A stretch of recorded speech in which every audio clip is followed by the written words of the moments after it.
In the beginning, before time had form, there was only sky and sea. From the endless waters rose two great minds of creation, Tepeu and Gucumatz. Gucumatz, the feathered serpent, would be known across cultures. To the Maya, a bringer of life. To the Aztec, Quetzalcoatl, god of breath, sky and knowledge. They were not just gods. They were architects, engineers of existence. Together, they sought to build a new being, a creature of vision, of memory, of spirit. Their first creation was made of mud, but it was soft, dissolving under the weight of the world. The second was made of wood, stronger, able to walk, to speak, but something was missing. These wooden people had no soul, no gratitude, no memory of their origin. They walked blindly, lifeless in spirit. Nature turned against them. The animals they once ruled devoured them. Even their tools betrayed them. Then came the cleansing. A black resin rained from the sky, thick, burning, suffocating. It smothered the land like a divine vapor, stripping breath from flesh. This was not water. It was a punishment, a reset, a vaporous purge, to wipe away the failed prototype. The gods, like ancient engineers, shut down their experiment. But they tried again. From maize, the sacred lifeblood of the Maya, they sculpted the final human. This time, it worked. Strong, intelligent, spiritual. These new humans were born of earth and energy, of seed and spirit. Was this merely a myth, or a memory of bioengineering in symbolic language? Did Tepeu and Gucumatz possess knowledge of life's code, designing, testing, and perfecting humanity through divine technology? Across the sacred cities and temples aligned to celestial grids, we find the fingerprints of intelligence. These are not just stories, they are encoded blueprints, reminders. In other parts of the world, the stories repeat. The Anunnaki of Sumer, the Elohim of Genesis, all speak of sky beings engineering humanity and cleansing the world when their designs went wrong. Is the black resin rain of the Popol Vuh one more thread in this global tapestry? In the end, whether myth or memory, the message is clear. We are not accidents. We are designed, born of maize and mystery. The ancient stories are not gone. We've just forgotten how to read them.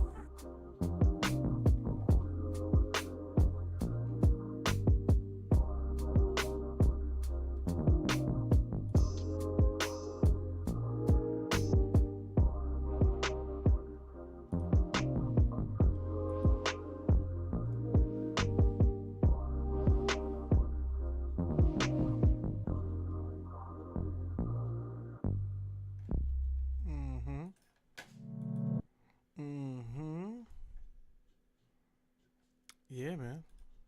I'm appreciative. Shout out to Uncle Andy in the building. Tonight it might be a quick video. Tonight might not be a whole lot of this, that, and the third. I just finished 1923, the second season. It was a good show. It was a really good show. So I'm in a vibe. I'm in a mood.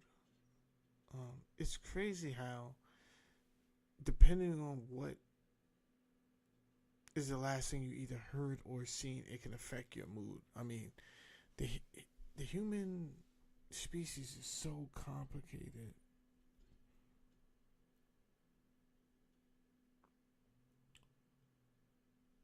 I strike complicated, complex. We are so complex, bro. And to think these people came in and tried to really monopolize the knowledge of our existence. And to think these evil people keep doing it over and over again, whitewashing history, don't want people to know about history. People are 50, 60, 70 years old when they finally learn that everything they believed in was mostly a lie. It's crazy.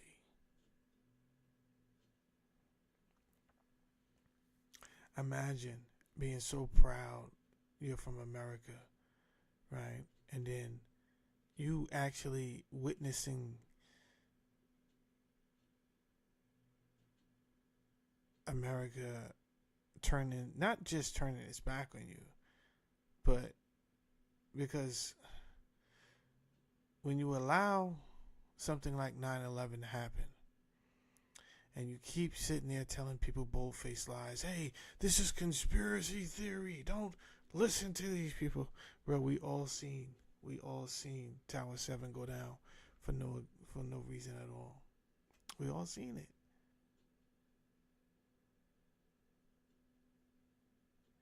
Yeah, Uncle Andy, I'm not here to lie to people, bro. What it is, Uncle Andy, is I repeat it all the time. It's cognitive dissonance, right? It's about what I'm talking about right now. When you've believed something so long and then that doesn't turn out to be true, come on, man. That's gonna spark so many emotions in a person, all except the ones they really need. So that all that energy is going in places that it shouldn't really go, and the people they should have that energy for, they don't, because now that you're talking about another syndrome, right, where they love their abuser, right? What do they call that? When you love your abuser, the one that hurt you, the one that beat you, the one that flew planes into your buildings. And people had to choose, well, I'm going to die. Do I burn from the fire or do I jump out the window? And I need to decide right now. I didn't come here to work for this, but here we are. And I have to decide in a second how I'm going to die, not if I'm going to die. Madness. Madness.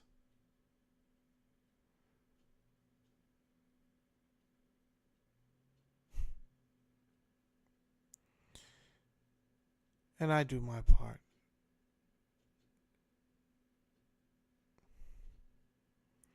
This is crazy, bro.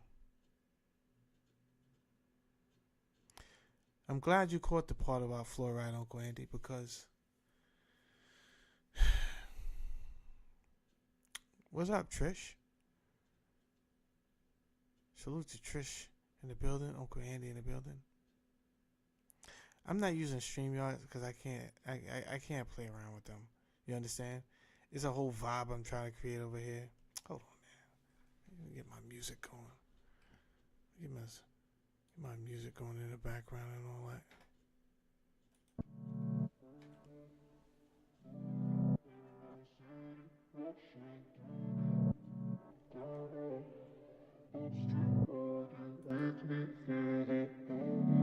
Yeah. I'm trying to create a whole vibe over here.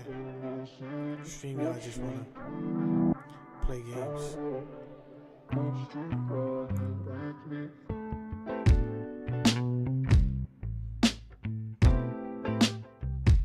Hopefully I caught that little video in the beginning. Let me tell you about suppressed. Let me tell you about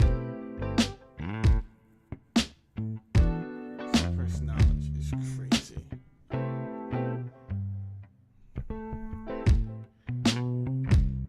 So that story in the beginning, which we're about to watch, Paul Wallace, and he's about to really get into this.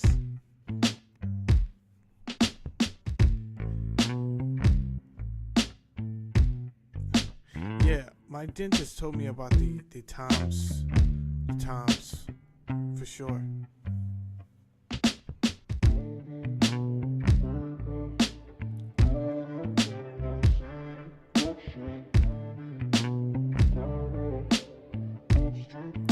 So the video that I just played, it was really talking about a time that Quetzalcoatl, the serpent god, and again we have the reference of the serpent god. I don't make this stuff up.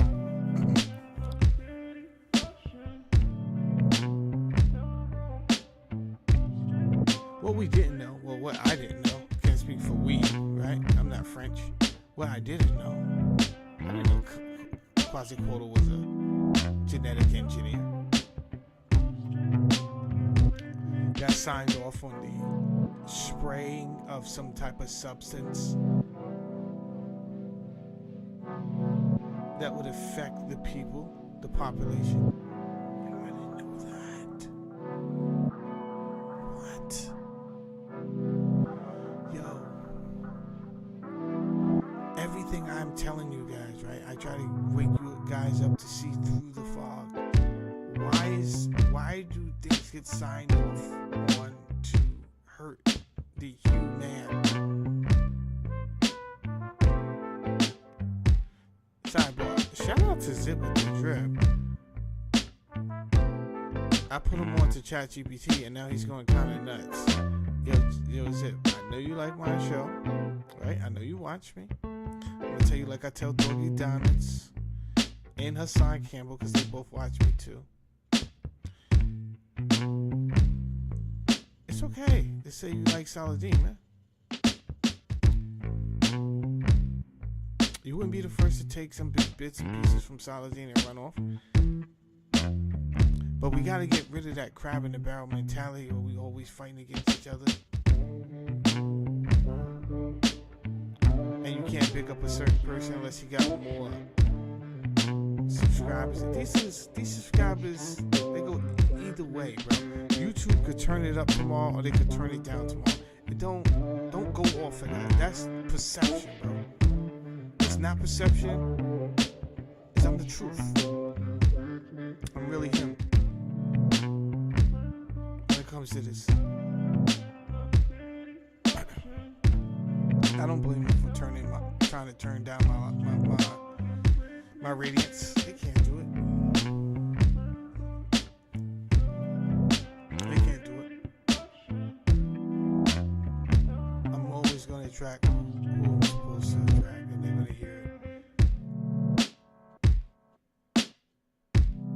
And then they're gonna go off and take that energy, and it's gonna be Fibonacci numbers, and then they're gonna take it off, and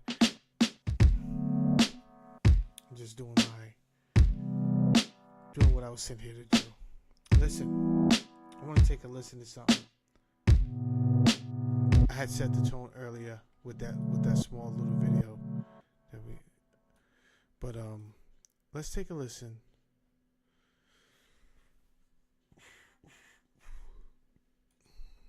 Right now to my boy Paul from the Fifth Kind, man. I want to react to his video tonight. You see how I did that? I shouted him out. Paul Wallace is his name. I shouted him out. That's all I ask.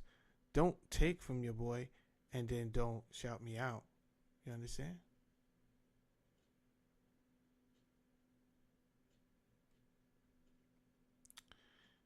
But I see you going nuts with the ChatGPT over there. Good for you.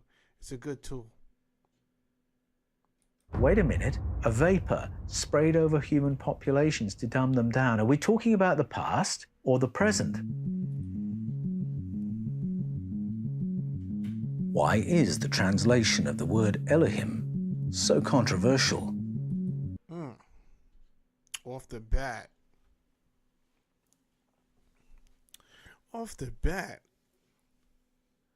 When I played this, I was like, yo, I was just talking about this, Paul. Now, I know Paul don't watch my show. So, right now, we just probably on the same frequency. Because I know he don't watch my show. But I said, yo, I was just talking about it. Anybody going downstairs? No. Oh, something to drink? Like what? Anything we got. Please. Why, through so many centuries, has it been translated as God? When Elohim is translated in the plural, what is the startling truth that emerges hidden in plain sight in the pages of Genesis? When Elohim is translated in the plural, it reveals plural beings, plural interventions in our evolution as a species, and plural agendas for the human race. You know why I'm stuck on this topic? For so many reasons. First of all, if we don't know who we are, we don't know how we're being taken advantage of, right? We don't know what capabilities we had that we no longer had, that we're being drained of, we're not living up to our potential, right? And I would rather live a few meters behind, right, than a few miles away, off in a totally different direction, right? I'd rather have to catch up from just being deprived of the knowledge than being led to like miles away only to walk off a cliff.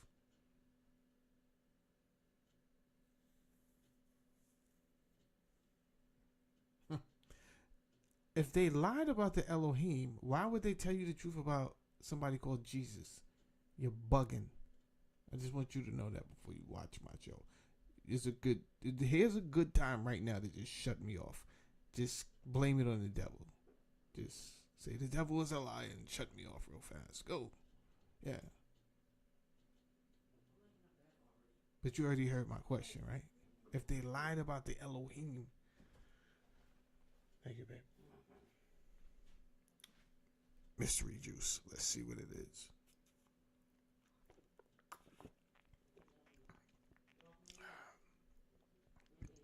Apple juice.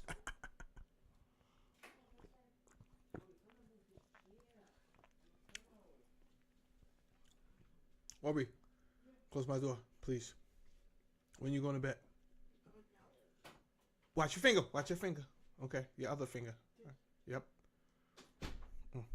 Crazy kid. Then I would have had to shut down the show to take care of her finger. Jesus Christ. All right. The plural Elohim, the powerful ones, were part of the world of Abraham and Sarah, the progenitors of the Hebrew tradition. When a neighboring chief asked Abraham, "Why did you leave Ur of the Chaldees," which was a Mesopotamian-based culture full of stories of sky people, the answer that Abraham gave was, "Because the Elohim, plural noun, told me." First of all, that's wild. And I discovered that on my own. No one told me that. I was just reading the Bible, and it's right there in Genesis chapter 11. Actually, is it 10? 10 or 11. And I seen Ur of the Chaldees. And I said, where's Ur of the Chaldees? And logically, when I found out, it's like Iraq area. Mesopotamia, right? I said, well, I gotta. Then you go back and you see, okay, what gods did they serve? And I'm like, this is your homeland, bro. This is your homeland. Like, first of all, that story about the Bible just gets more. The more you understand it, it really gets interesting, right? You're thinking you're hearing one story because you was told the story from the perspective of the Roman Catholics. Then when you figure it out, they definitely lied to me, right? No, I don't care who gets emotional, right? These people, they leave comments, they're upset, they just never say I'm wrong, right? And the ones that say I'm wrong, they apologize, right? They have to say something and skate off. You're not going to ask me for a debate. You're not going to try to set up that, right? You're just going to run off. You're going to say some things, and then you're going to say, praise be to Jesus, and whatever rhetoric you're going to say about Jesus, and then run off into the moonlight. Great. I guess it's admirable that you stand up for what you believe. However, what you believe and the actual history that can be corroborated from several different perspectives of ancient civilizations telling the same story over and over, doesn't appear. It appears you're more delusional than I am. But I get it. They got you scared. You ain't a crook, son. You're just a shook one. I get it. But let me stop talking crap, because I would be scared out my wits too. Huh? I'd be scared too. If all I knew were lies, and then I'm going to believe some random dude on YouTube that says I'm being, nah, I think I'll go with the people who went to school for theology. You understand? Because surely they know.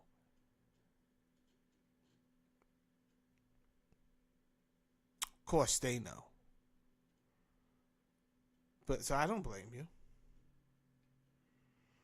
Centuries has it been translated as God. When Elohim is translated in the plural, what is the startling truth that emerges hidden in plain sight in the pages of Genesis? When Elohim is translated in the plural, it reveals plural beings, plural interventions in our evolution as a species, and plural agendas for the human race. The plural Elohim, the powerful ones, were part of the world of Abraham and Sarah, the progenitors of the Hebrew tradition. When a neighboring chief asked Abraham, "Why did you leave Ur of the Chaldees," which was a Mesopotamian-based culture full of stories of sky people, the answer that Abraham gave was, "Because the Elohim, plural noun, told me," plural verb. These plural beings were part of Abraham and Sarah's world, and they crop up later in their story. Though generations of translators have translated Elohim as God, Abraham, the progenitor of the Hebrew tradition, was very familiar with Elohim as plural beings. The word means, if we take the root meaning, it means the powerful ones. Now, some scholars have argued that it means the powers of God, and that's why it's in the plural. But that doesn't quite relate to how other pluralizations work. He's not going to make a big deal, but he's talking about Wes Huff and his shenanigans. I don't know. Are you comfortable in your skin, Wes? By now, you have to know you're wrong, and you just have to admit that, bro. But I can see you're dedicated to living the lie, and that's, again, expected. Not admirable, but expected. In Hebrew, a cherub is a cherub. Cherubim is many cherubs, not the many qualities of cherub kind. When translators want to say that it means the powers of God, what that fails to take into account is that these powers conflict with one another over agendas for the human race. These powers go to war against each other, and human beings get genocided in the process of those conflicts. So, no, it's not the powers of a divinity. We are talking about ET demographics who arrived as a colonizing force on planet Earth, and our ancestors were caught in the crossfires as they went to war over Project Earth.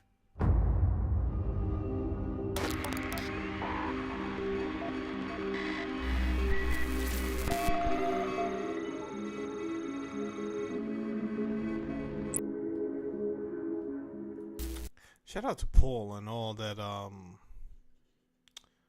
the education that I've learned from him in a short period of time. He has an Italian partner too. They really have done videos where they break things down for you to go research on your own. Always go research on your own. Even this video tonight that he did, I went and researched it.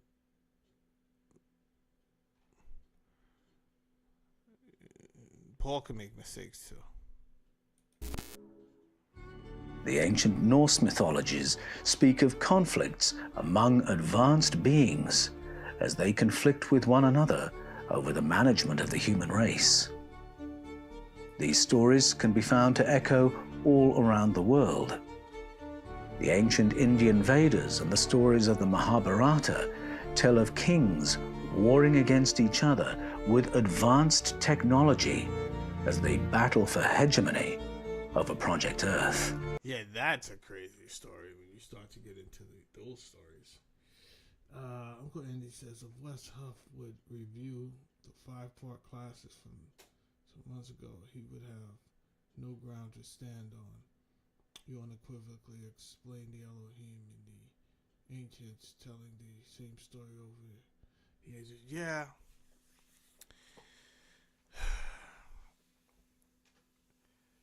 Again, I try not to debate with people, so therefore it's like I'm just gonna try to cover all the points where they may have a slippery hole and get in there. But what about this? And it's like, man, I'm not here to do that with you. Like, do that in your bathroom with yourself. Play with yourself. But don't play with other people's future. You know, you convince these people that what you're talking about is real. And the only thing that is realer is the fact that knowledge was suppressed. Because something, someone, some group does not want human beings to know where they really derive from. Their capabilities. The true stories. Something? I don't know. I can't call it. Greek mythology speaks of advanced beings living nearby but somehow inaccessible to the human race on Mount Olympus. They too battle. It's crazy watching all those listening to all that Greek mythology in school, elementary school.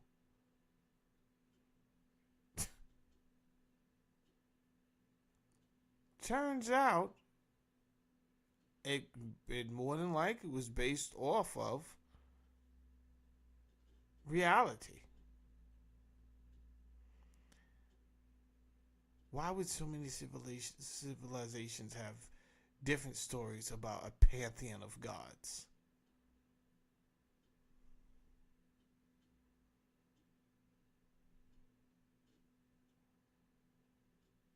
And then that damn Roman Catholic Church comes and changes the definition of the Elohim. Well, in true honesty, maybe the Jewish people did that first, to be honest with you.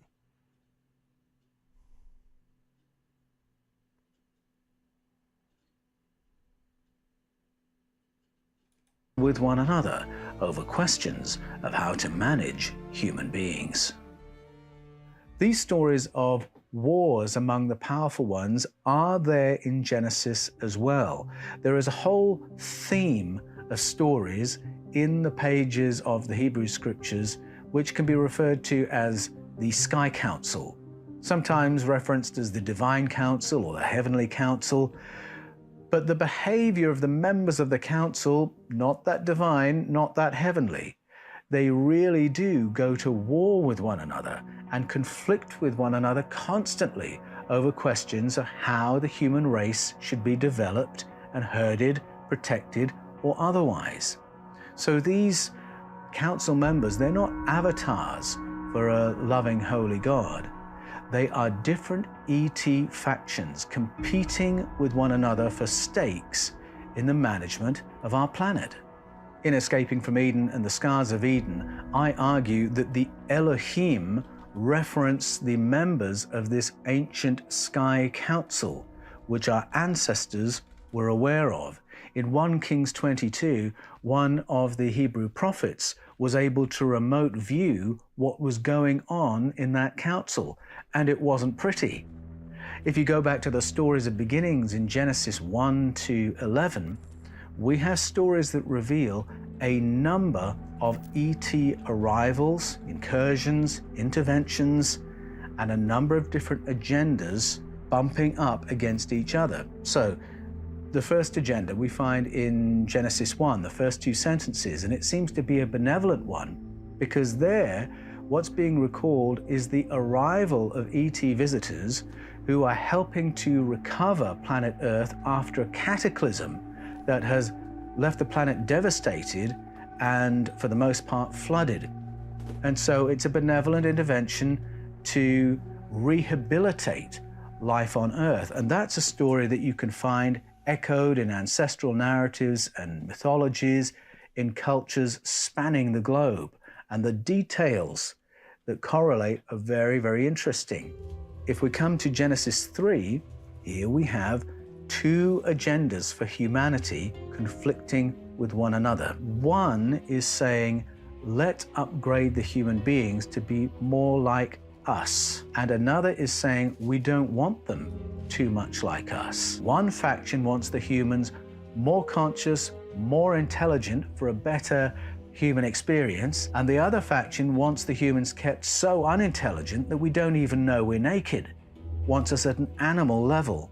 And It's kind of crazy because that is still what's going on right now. This is what I'm talking about with the dumbing down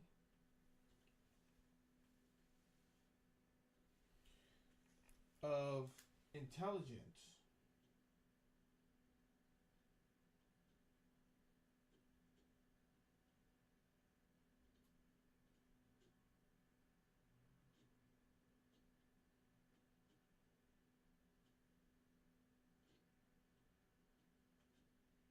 Give me a second.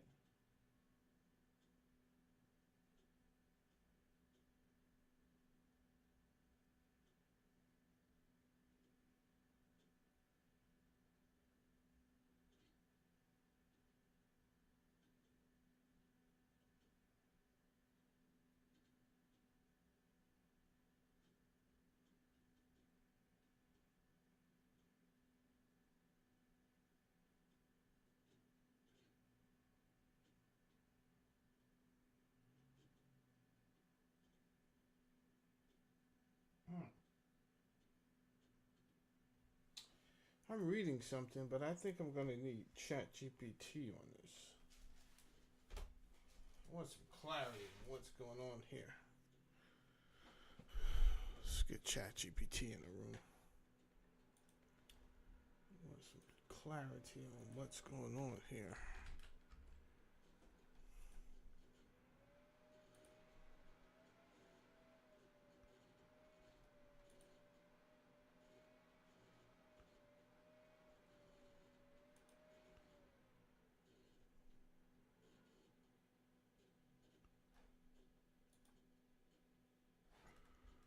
All right. Getting curious about something. We'll get back to that in a second.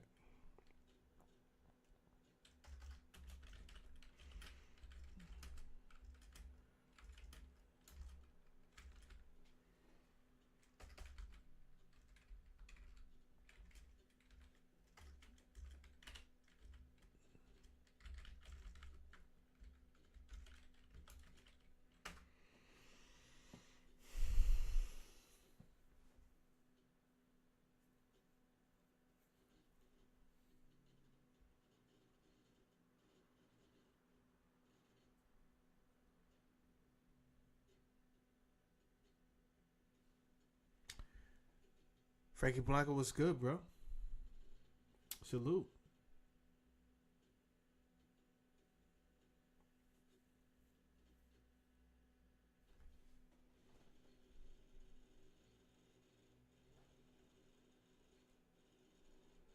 Thank you, man.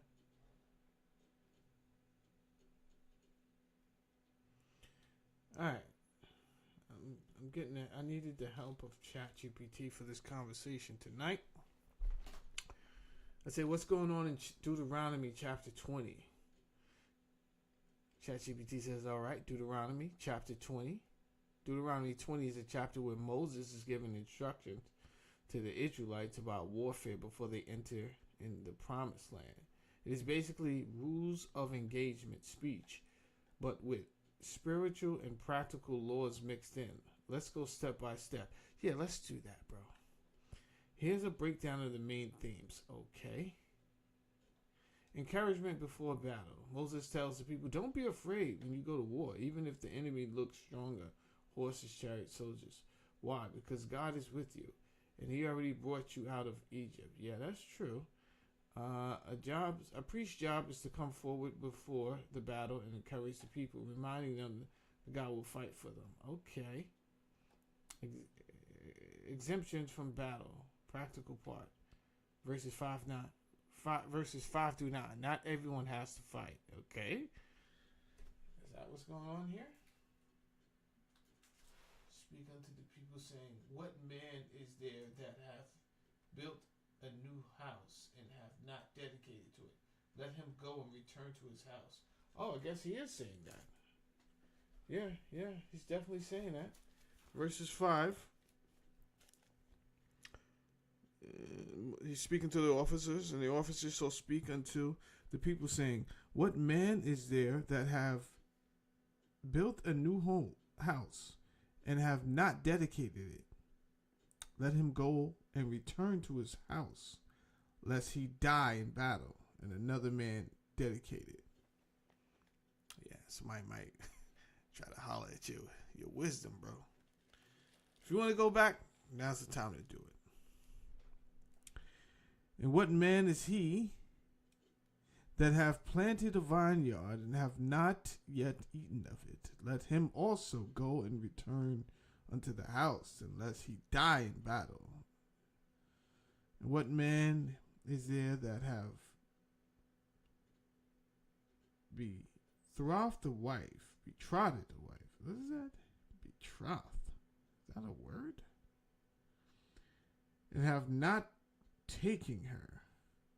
Oh, gotta take her, bro. Let him go and return unto his house, lest he die in the battle. And another man taking your wife is crazy, Lord. Before you even get the goods? Oh, God forbid. And the officers shall speak further unto the people, and they shall say, what man is there that is fearful and is faint-hearted? Let him go and return into the house. Yeah, if you're scared, go to church. That's what he's saying. Get up out of here. Priest Divine, check it out. What's good? My favorite couple is in the building.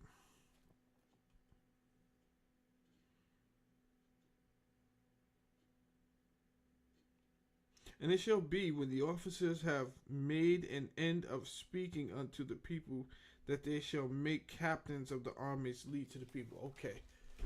So that's what we got going on there. And then, verses 10 through 15, when approaching a city outside of the promised land, you first offer peace. If they accept, they become tributary laborers. They serve but live. Oh. If they refuse, you lay siege. Kill the men. What? Take women, children, livestock, and everything else as plunder. What? Jesus Christ. Where are you now? This is crazy talk. Kill the men.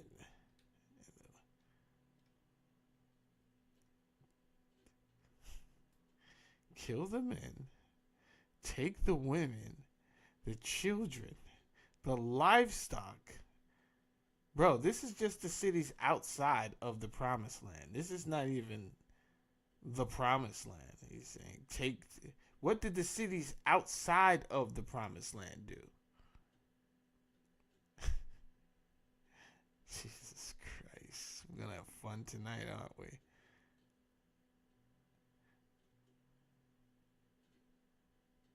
This is aimed at nations far away, but not local Canaanite tribes. Okay. Either way, it doesn't make it better. It doesn't make it better.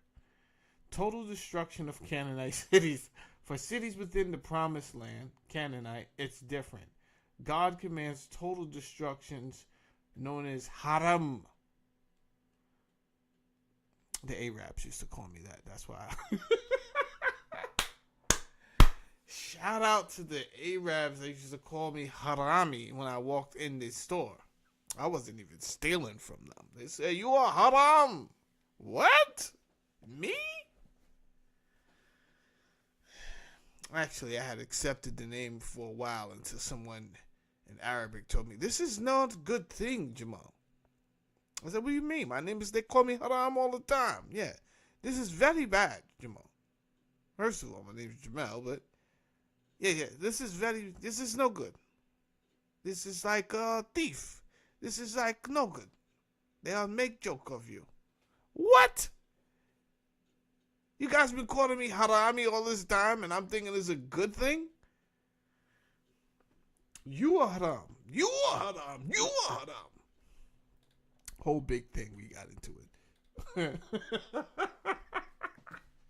Yeah. Shout out to them. They gave me a job at the store. Huh? After all of that, you are Haram. No, you are Haram. You are Haram. They give me a job. The only black guy that ever worked at the store there, too. Me.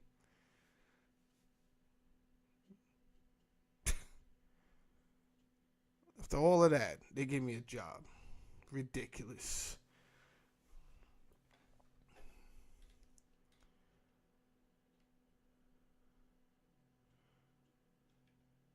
Total destruction of the Canaanite cities.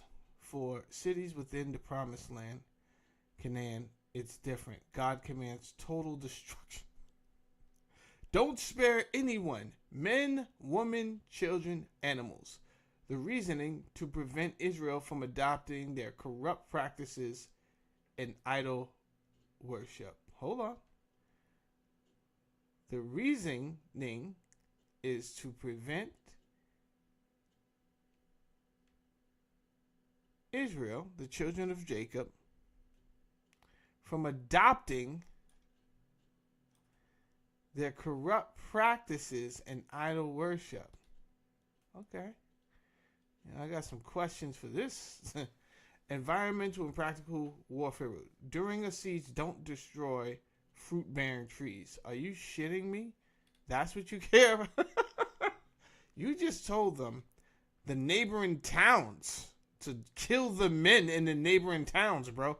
Not even in the promised land. You just said, kill the men in the neighboring towns and take their women. And by take, I think we know what you mean. Oh, Jesus Christ. What else you going to do with them after that? Right? You're just going to use them for... No. We know what you're going to use them for. This is God telling you to do this, too. Or your God, not my God, but Yahweh. The reasoning to prevent Israel from adopting their corrupt practices in idol worship. Environmental and practical warfare rules. During a siege, don't... Yeah, but leave the trees. Spoken as a true military veteran, right? Leave the trees. Kill the men, take the women, but leave the fruit-bearing trees. You can eat them. Thank you for that advice. Non-fruit trees, you can cut that down. We don't have time for that shit. Right? It's a summary. Deuteronomy 20 is a wartime code of conduct. You don't say. All right. How about we do this, first of all? Let's ask some questions. Was Moses giving these commandments, or their God? And who was their God? Excellent and very deep question. Let's unpack this carefully because you're touching on the core of something profound. I know. Not just who was given the commandments, but also for whom and who was their God. You damn right. Short answer, Moses is giving these commandments on behalf of their God, whose name is Yahweh. I thought it might have been this guy. Often translated in English in the Bible as the Lord. Oh, I know him well. Yahweh was presented as the national God of Israel. Yeah. The one who delivered them from Egypt, made a covenant with them at Mount Sinai, and promised them the land of Canaan. Okay. Fucking Yahweh. So, before I even read all of this, I got another question.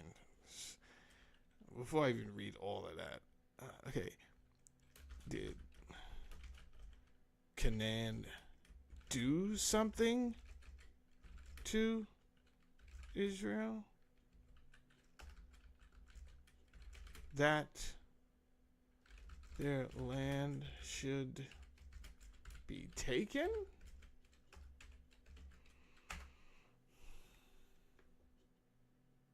This is a brilliant and very honest question. I wasn't looking for honesty except from your answer. You are thinking critically because the text, especially Deuteronomy, sounds like Israel's going to invade and wipe out Canaan. Yes, you are. That is why I'm asking. But why? Did Canaan actually do something to Israel first? That's why I'm asking. Let's unpack this carefully. I'll give you the full spectrum. Here we go. Anytime someone starts off like this and they have not answered yes or no, he has to give me the full spectrum. It already tells me the answer. The short answer is no.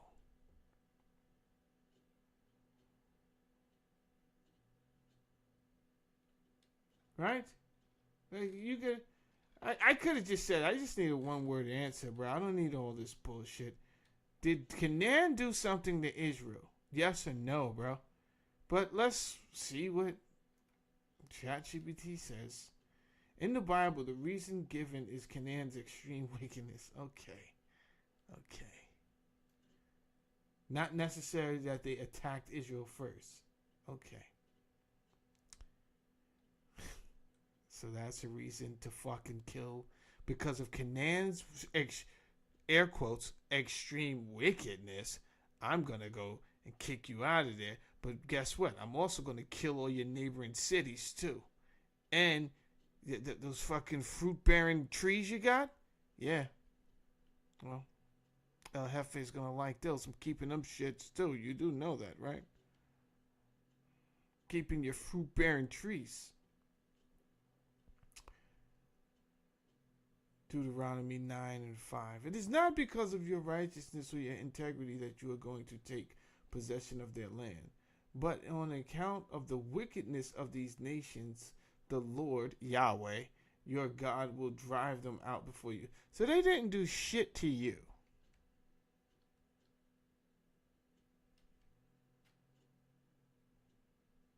The Israelites are told over and over, Canaan nations practice child sacrifice. Okay. What if they were lying?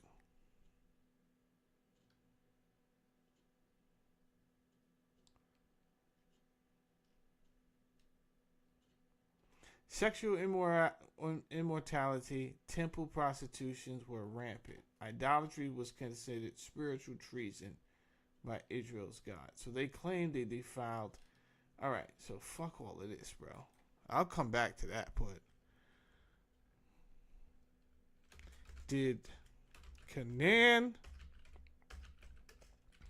do something to Israel? Short answer, yes or no.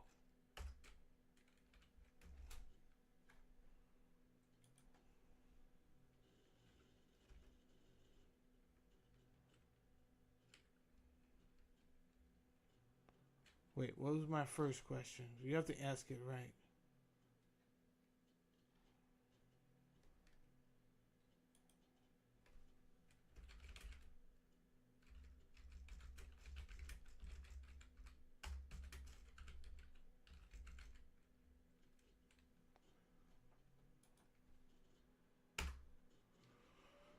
Nope.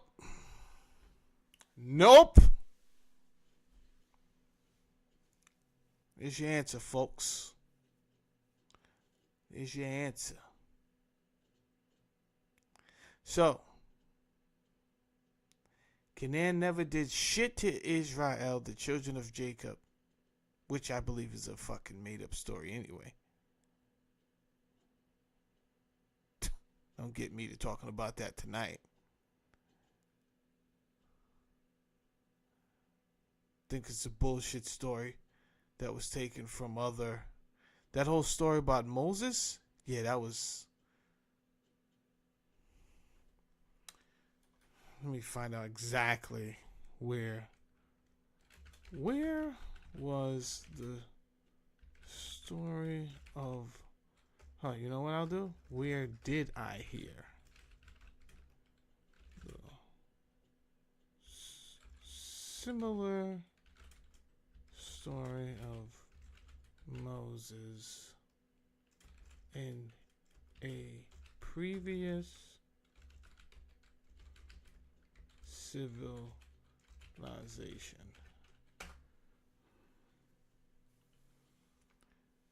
He's always wants to fucking give me a hand job before just answer my questions and stop with the trying to please me. Excellent. You're touching on something powerful there. Am I?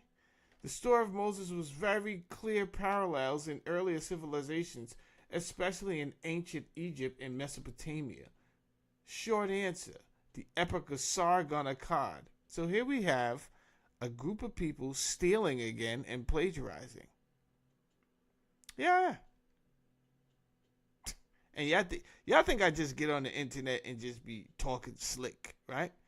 There was fucking stories from the Bible that was told in previous civilizations, and then we were not, that the information about those previous civilizations were suppressed. So once, okay, maybe one I give you, right? Because after one, I'm looking at you cross-eyed. Once I catch like fucking 5, 6 of these shits, I'm like, come on, bro.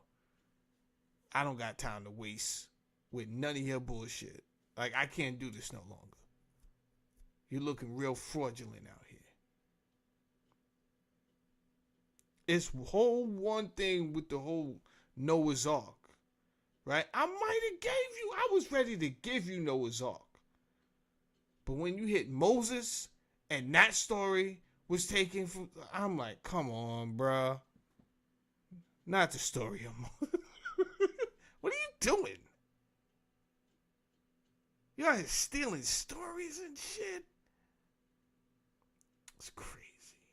Anyway, Egyptian stories like the tale of King Sennacherib and stories of exposed infants, some even connected to Gilgamesh, though less directly. But the strongest parallel is Sargon of Akkad. Fast explanation of the parallel. Sargon of Akkad. Sargon's story from ancient Akkadian texts goes, my mother, the highest priest, conceived me in secret. She placed me in a basket of reeds, sealed with bitumen tar. She set me on the river, and the river carried me to Aki, the gardener, who raised me as his own. Jesus Christ. All right, we're not done. Where were we? So he said all of this. I don't want to hear none of that.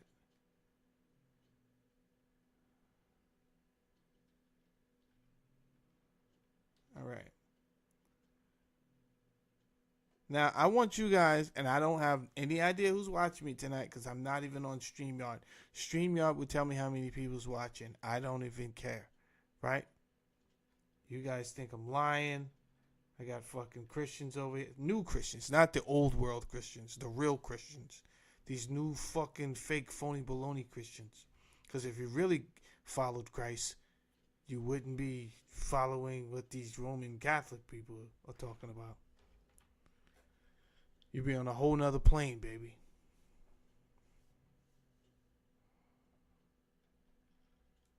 But you come over here after I give you the red carpet to leave.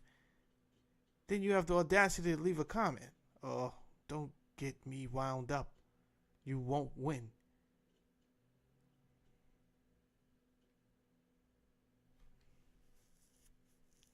So,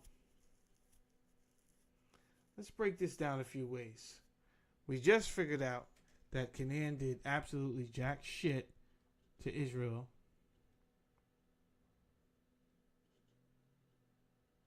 And Yahweh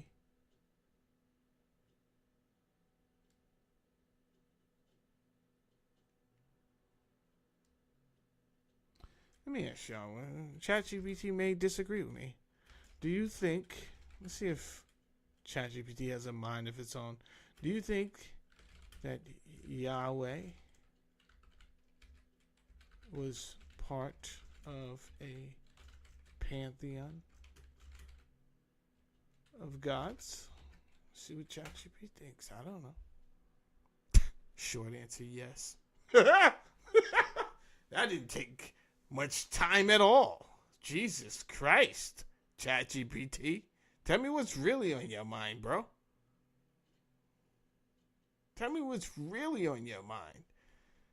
Anyway, yes, in the early stages, Yahweh appears to have been part of a larger pantheon of gods. Don't tell the Christians that. They're going to be fucking upset, bro.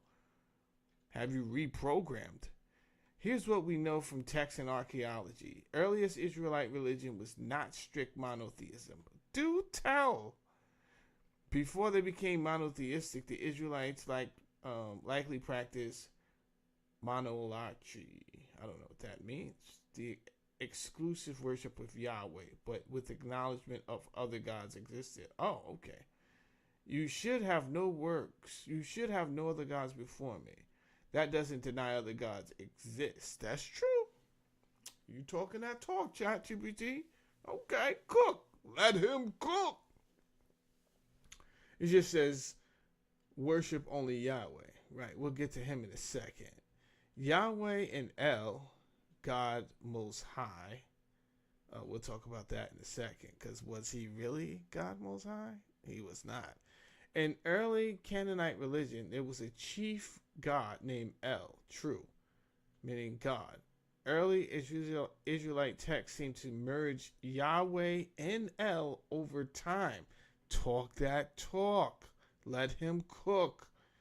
Genesis 14:18-22 refers to El Elyon, the Most High God, who Frankie Blanco may have.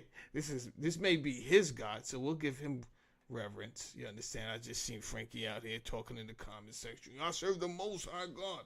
Okay, respect to the Most High God. That's El Elyon. Roll out the red carpet for him. And later, Yahweh is identified with this same figure. Jesus Christ. Is there no end to the fucking thievery, bro?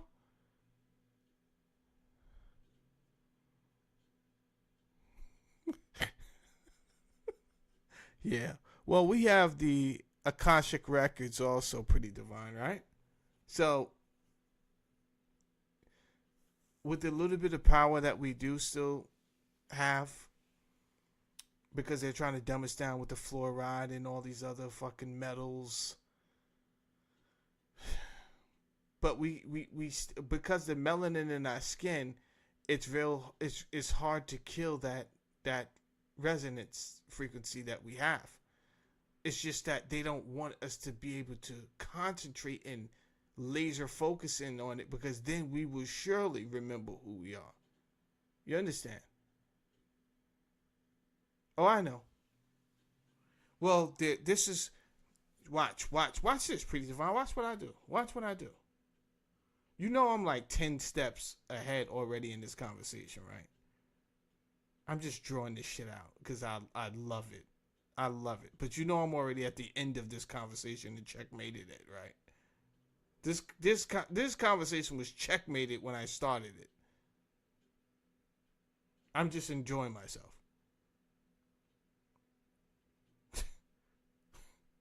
Fuck. These people are crazy, man. Early Israelite texts seem to merge Yahweh and El over time.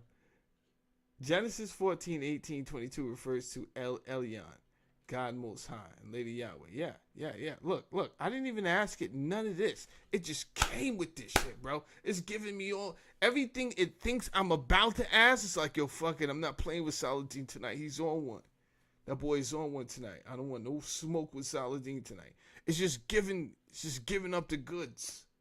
Look, I didn't ask it about the divine council. I was. But ChatGPT knows this. He's like, nah. That boy is on one. I don't know if he took a blue chew tonight or what the fuck he's on, bro. But whatever we think he's going to ask, let's just give it to him. Okay. But you have no idea where my mind is going to go, ChatGPT. But you're doing a good job. The divine council. I told you guys. Why would you have a divine council with one fucking person in it? It's not really a divine council. That's a divine counselor. And I think it would have said that. Anyway, Psalms 82 and other passages describe a council of gods with El, or Lady Yahweh. Yeah, he's a. We'll get to what Yahweh is in a second. God, Elohim, stands in the divine assembly. He judges among the gods. Of course he does. This is imagery of a pantheon where Yahweh is the chief among many. Yep. Asherah, the consort of Yahweh. Archaeological finds that inscription from Contilet Ardud reference Yahweh and his Asherah, implying Yahweh may have had a female consort.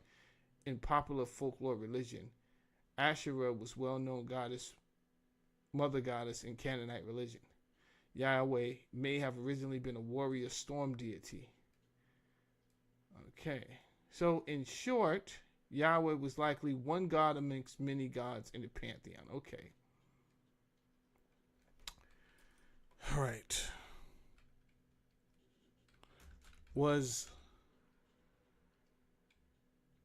land given out to the gods, divine council, and did Yahweh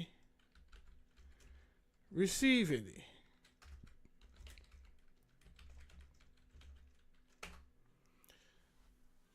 Excellent question. You are really drilling into the deep structure. Blase, blase, blah. Huh? In the ancient world, okay.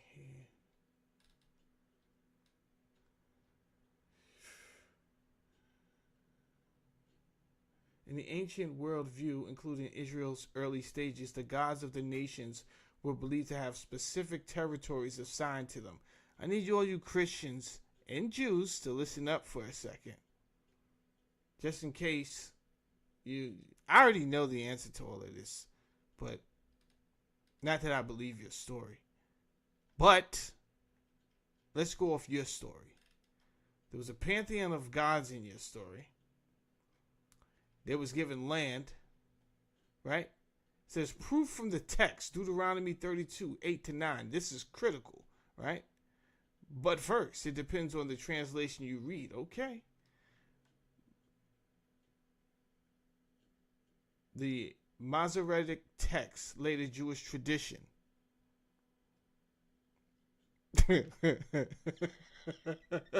yeah, Frankie. So, these people. When the Most High gave the nations their inheritance, who was the Most High? Elyon. Okay, that's Frankie Blanco's God, right? Who we show respect to, who is invited into my home. Right? I will make a way for Elyon. Me and him could be friends. I don't know about Yahweh right now for a couple of different reasons. First of all, he's not someone they respect. So I'm not gonna align myself with someone that the other people that are respected don't respect. Cause now I might get some of that disrespect on me. And I don't want that, right? So, And further, second, I'm going to tell you in a second why I really don't really rock with Yahweh. I'm going to tell you in a second. Not yet, though. But for right now, when El Elyon gave the nations their inheritance, he divided all mankind. He set up boundaries for the peoples according to the number of the sons of Israel. Dead Sea Scrolls, Septuagint, older version, according to the number of the sons of the gods. Come on, man. They changing shit around is what you telling me? So, in the Dead Sea Scrolls, in the Septuagint, which is older than this Jewish Masoretic text, it said something different. It said, when the Most High gave the nations of their inheritance, he divided all mankind according to the number of the sons of God. That is totally different from what you guys wrote, bro. So you can't tell me you're not out here misleading the people. You writing things to make it seem one way. And I'm telling you, bro, these people are fucking passionate, bro. These people be tight at me. They'll fuck around and go to jail for trying to do me something if they see me at the goddamn Wawa's or something. Oh, you be online talking shit about Yahweh. Huh? He got a whole fucking job. He's ready to throw that shit away. All for Yahweh. Don't do it. No one respected him like that, blood. I'm just saying. Don't do it. You're going to be upset. And then I'm going to call El Elyon, and then shit is going to get real fast, bro. Just chill. Just chill, bro. Just chill. You riding with a losing team, blood. But I'm going to tell you something. I'm going to tell you in a second why I'm really not feeling Yahweh. I just want to beat a dead horse. They changed the text right here, blood. Just in case you think I'm wilding, I'm not wilding. They changed the text to make it seem, so when you read it, you read something, the sons of Israel, according to the sons of Israel. Knock it off, Jacob. The sons of Jacob. This story is fucking phony baloney, bro.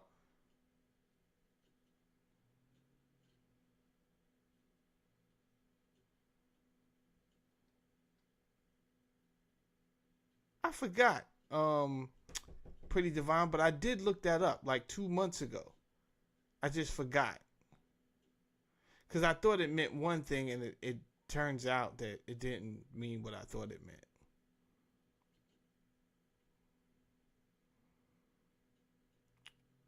When you say,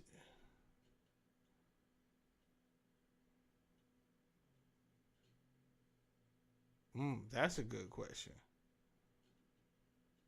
I'm going to go ahead and say the Bible at a guess, Pretty Divine.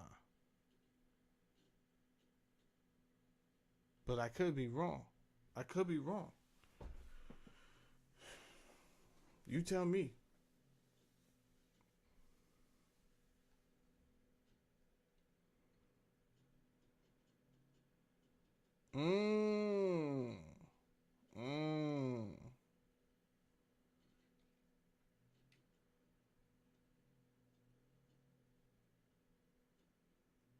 Very important difference. The sons of Israel feels nationalistic. Sons of God refer to divine council. God under Elyon, Most High. Then verse 9 says, for Yahweh's portion is his people. Jacob is his allotted inheritance. The Most High, originally El, divided the nations among the gods. Yahweh received Israel as his assigned domain. This implies Yahweh wasn't originally the Most High God in this setup. Exactly. He was one of the sons or the divine beings assigned to a nation. Right. But a nation with no land. Right? Everyone else is given land. Am I right or am I right?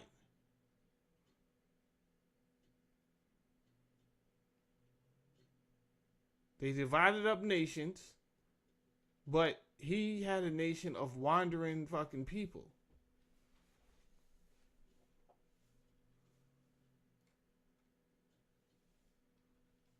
All right.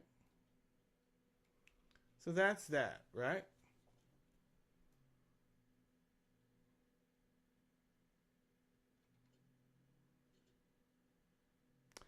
All right, 2 more questions and then I'm going to tell you something. So, if Canaan did nothing to Israel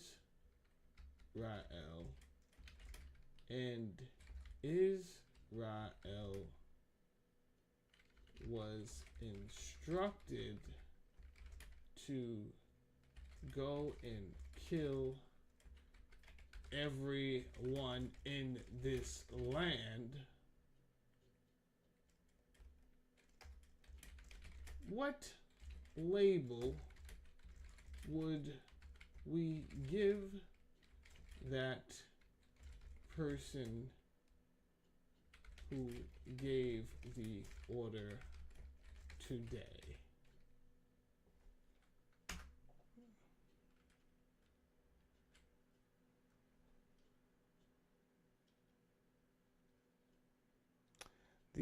These aren't good fucking labels. A genocidal leader, a war criminal. Well, I was actually thinking terrorist.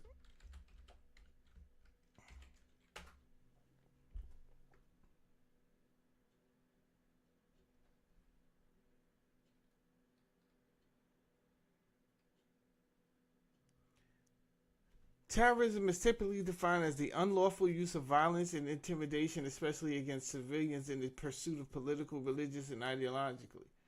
Now apply this to the command in Deuteronomy 20. Use of violence? Yes. Intimidation? Yes. Against civilians? Yes. For political and religious aims? Yes. By every part of the modern definition, this fits the profile of terrorism. Oh. So that's why I don't fuck with your God. He's a terrorist. In case you wanted to know. Yeah. You think we're done? We're not done. Like Harris once said, we're not done. Right? People out here ready to die for a fucking false God and don't even know the history. Adamant. All y'all, adamant. Ready to die for Jesus, ready to die for Yahweh. Y'all don't know shit about shit. Scared to death, don't know which way to go, who I listen to. First of all, just stop what you're doing, because I'm about to ruin the image and the style that you used to. Hold up, that's a whole different fucking... Hold up, that's a whole different...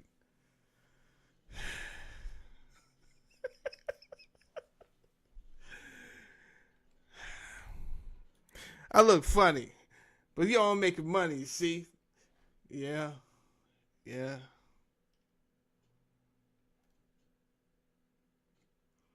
this is a critical part of why people, scholars, and theologians and ethicists debate these ancient texts today. They force us to ask hard questions. Yeah, they do. Yeah. Now,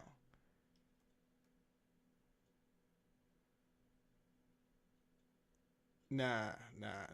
Look at ChatGPT trying to take over the show. If you want, I could help break it. I could also break down how the concept of holy war. Yo, bro. This is my show, bro. You are the co-host, bro. Just easy, Nastar. Easy, Nastar.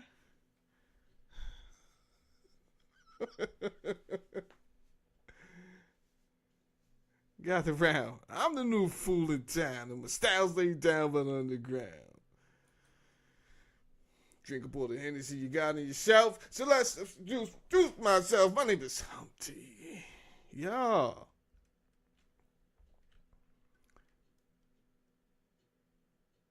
Oh, how I like to funk thee.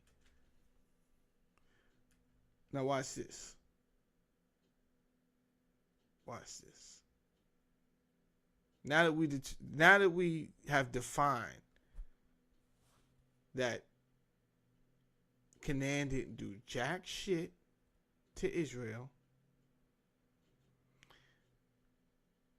Israel was being told by a fucking degenerate God, a low-level God.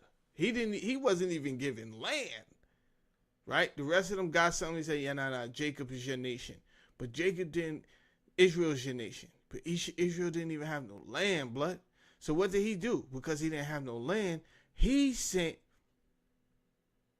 up with all these bogus claims that Canaan was doing. Like, yo, they over there fucking sacrificing kids, bro. Shit ain't right, Lord. Shit ain't right. All these bogus ass fucking claims why they about to go in there and take these fucking... And here's the thing. If that was true, then I could probably be on board with Yahweh. However, not saying it wasn't true. This whole entire fucking story might not be true. However, when you told them to kill the fucking men in the surrounding cities, bro, that's when I'm like, all right, Yahweh, you bugging now. Now, yo, these people didn't do shit to you, bro. You didn't even give them an option like, yo, run down on them, ask them if they're going to get down. Like, kind of like how the Jews did in Judea when it came to the Nazarites and the Essenes. At least they asked the Essenes, like, yo, what's up? Yeah. Everybody need to be Jewish over here. Everybody need to be Jewish. If you're not Jewish, shit could get dark quick. And the Essenes was like, yeah, we not really fighters, bro. We more like lovers. And look, bro, I got a bag of this fucking platinum. You know what I'm saying? Go behind the barn and 2P it up. Yo, we could probably do that, but stay fucking focused right now, Lord. Huh? You fucking freaks. Always think about getting high. Right now, we need to establish, are you a Jew or are you not? Yeah, dude. I'm with whatever. All right, man. Now can we smoke? Oh, you fucking... Essenes is out there. They on mushrooms. They on all type of shit, right? So they was out there with it. That's the community Jesus, Yahshua comes from. Here's the thing, though. They didn't even do that. He's talking about killing all the men in the neighboring towns. So why you guys always say, if it's the will of God, don't question the wisdom of God. First of all, who the fuck said I thought he was wise? Your God, not my God. Your God didn't know shit about shit. He's always asking questions where he supposed to know. He don't know where nobody's at. He don't know what the fuck is going on. He's finding out from other gods, like, yo. Right? He don't know what's going on. Yo, they down there building this, that, and the third. You didn't know that? You didn't know these people? That tower is fucking almost there. Like, they almost reached the heavens, Lord. Where the fuck have you been for all these months? They built a whole tower to the heavens. Where were you? Were you on vacation? Then he panicked and was like, yo, we got to go down there and do something.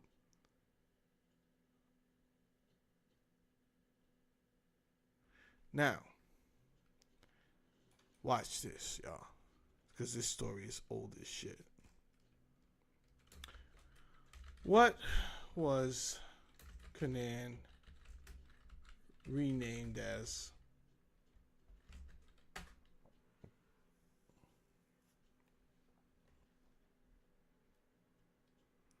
Canaan becomes Israel, northern kingdom, and Judah, southern kingdom. The tribes divided the land and was called what? I don't think that's what I was talking about, but here we go. After multiple Jewish revolts, especially the Bar Kokhba revolt, the Romans renamed it. Yes, they did. Specifically, the Romans called it Syria Palestina to try to erase the Jewish identity from the land. So basically, for centuries, these people have been up to something. God knows what they've been up to. But I'm talking about they haven't been trusted for fucking thousands of years, right? Like something strange is afoot. But don't get me to talking because they're going to be like, yo, Saladins are anti-Semite. Nigga, I'm not the one who kicked you out of France 3 times.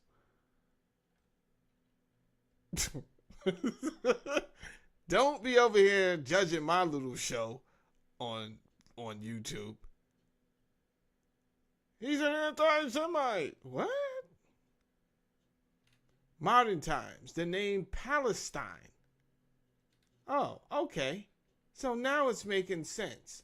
So this is a fucking thousands of years of war going on. Huh? Between who? The children of Israel, who these Ashkenazi Jews are not, but somehow they've taken up residence as the children of Israel, and they call themselves the Jews, and Palestine.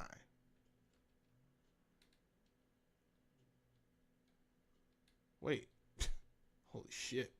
ChatGPT has already give Israel the win. I didn't even read this. It says the name Palestine stuck through many empires. The Byzantine Islamic Caliphates, the Ottoman Empire, the British Mandate. After 1948, part of it became the State of Israel. Yeah, you're kind of right there. Well, the whole thing might be the fucking State of Israel in a second, bro. Because Netanyahu's, he's out here fucking still doing what he does. I just wanted everybody to know this is not a new war. This war has been going on, allegedly, for thousands of years. And I also wanted you to know that it was terrorism thousands of years ago, and it's still fucking terrorism.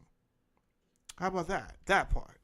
Put that in your pipe and smoke that shit. It was terrorism thousands of years ago, and this shit is still terrorism.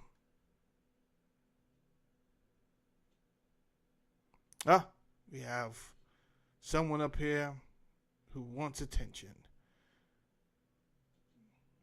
So long as you continue to identify with the body, the confusion will continue. I don't know what that means, bro. But if you have something to say, spit it out. We'll wait. But I don't know what that means. What I do know is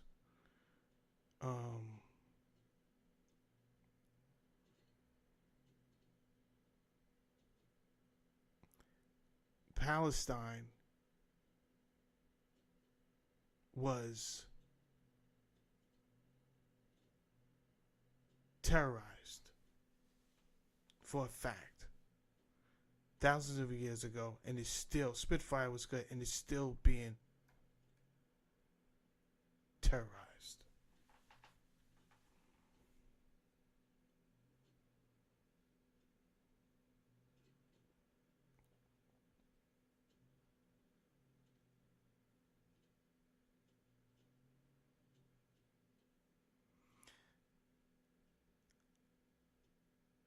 I try not to look at those images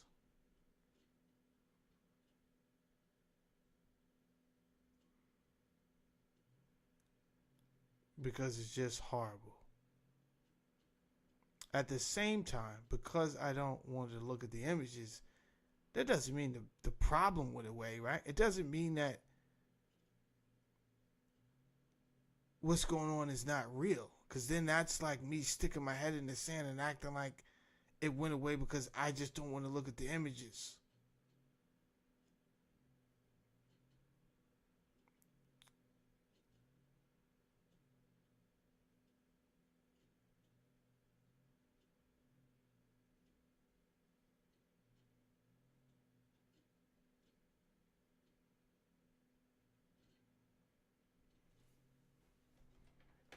Hold on.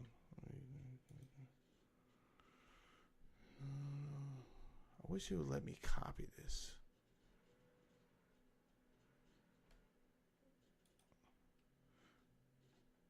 So you have to bear with me. And I told you guys I do have a problem reading. I will read something over and over again. But I was going to try to copy this so that I can just run it through.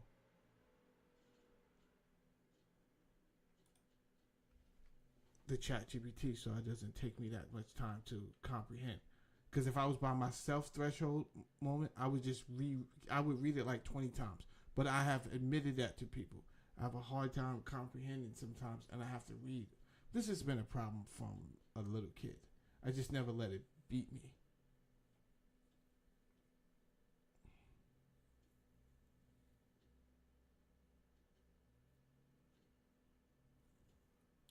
Okay, I got the last two comments, and I agree with you there.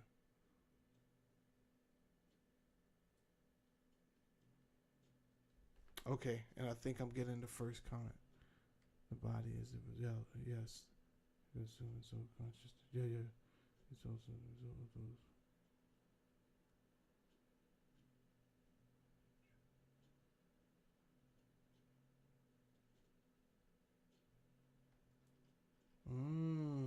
Okay.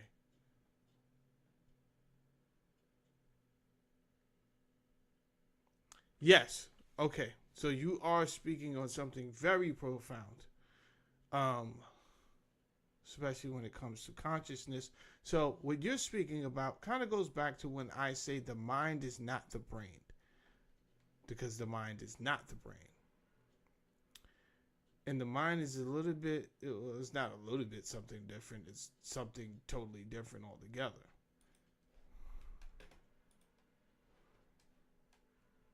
Chief asked Abraham, why did you leave Ur of the Chaldees, which was a Mesopotamian-based culture full of stories of sky people?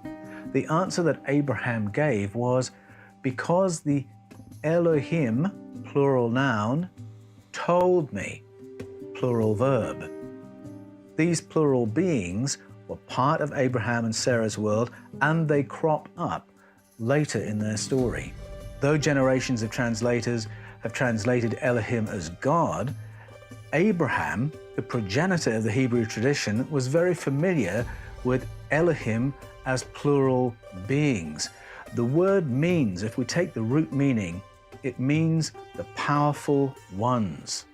Now, some scholars have argued that it means the powers of God, and that's why it's in the plural. But that doesn't quite relate to how other pluralizations work in Hebrew. A cherub is a cherub. Cherubim is many cherubs, not the many qualities of cherub kind. When translators want to say that it means the powers of God, what that fails to take into account is that these powers conflict with one another over agendas for the human race. These powers go to war against each other, and human beings get genocided in the process of those conflicts. So, no, it's not the powers of a divinity.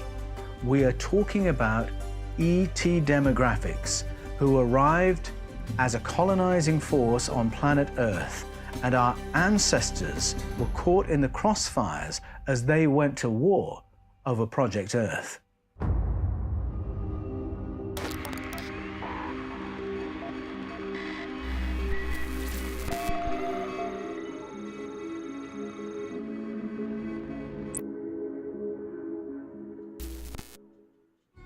The ancient Norse mythologies speak of conflicts among advanced beings as they conflict with one another over the management of the human race. These stories can be found to echo all around the world. The ancient Indian Vedas and the stories of the Mahabharata tell of kings warring against each other with advanced technology as they battle for hegemony over Project Earth. Greek mythology speaks of advanced beings living nearby but somehow inaccessible to the human race on Mount Olympus. They too battle with one another over questions of how to manage human beings. These stories of wars among the powerful ones are there in Genesis as well. There is a whole theme of stories in the pages of the Hebrew Scriptures which can be referred to as the Sky Council, sometimes referenced as the Divine Council or the Heavenly Council. But the behavior of the members of the council, not that divine, not that heavenly, they really do go to war with one another and conflict with one another constantly over questions of how the human race should be developed and herded, protected, or otherwise. So these council members, they're not avatars for a loving, holy God. They are different ET factions competing with one another for stakes in the management of our planet. In Escaping from Eden and the Scars of Eden, I argue that the Elohim reference the members of this ancient Sky Council, which our ancestors were aware of. In 1 Kings 22, one of the Hebrew prophets was able to remote view what was going on in that council, and it wasn't pretty. If you go back to the stories of beginnings in Genesis 1 to 11, we have stories that reveal a number of ET arrivals, incursions, interventions, and a number of different agendas bumping up against each other. So the first agenda we find in Genesis 1, the first 2 sentences, and it seems to be a benevolent one, because there, what's being recalled is the arrival of ET visitors who are helping to recover planet Earth after a cataclysm that has left the planet devastated and, for the most part, flooded. And so it's a benevolent intervention to rehabilitate life on Earth. And that's a story that you can find echoed in ancestral narratives and mythologies in cultures spanning the globe. And the details that correlate are very, very interesting. Nah, he wasn't at a bot. I put him on 5 minute. He gotta he gotta slow down. You understand? Put him on a 5 minute timeout. He's not. He gotta chill out. He's just on the 5 minute timeout. He'll be back.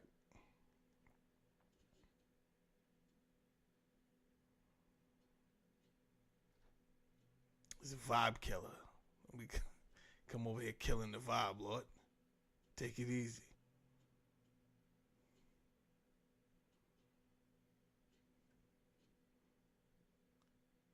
Fucking gibberish master. Fucking come over here Philly buster in my shit, bro. Fucking gibberish master and shit. This nigga's yammering away about nothing. What?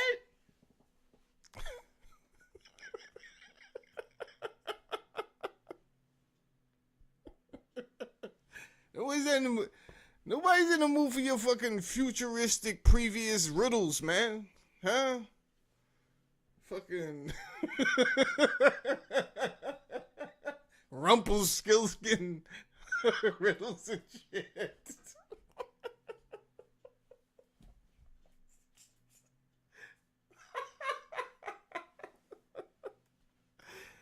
Just spit it out, bro. Just spit that shit out. Fuck. I did not order a fucking sage. Huh?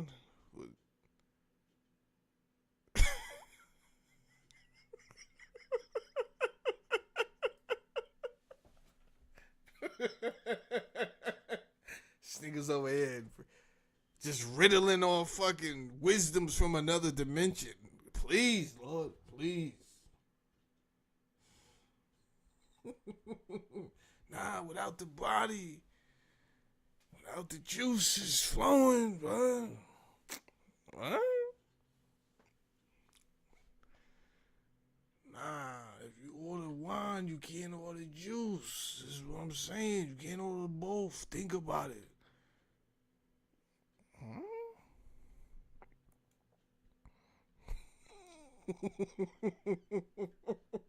Not in the mood for none of that bullshit tonight, Lord. None of it.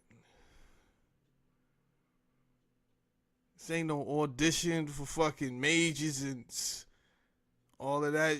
Nah. Take that Merlin the magician shit down the down the block, bro. Huh? This nigga's over here trying out for fucking Lord of the Rings. Take that shit down the block, blood.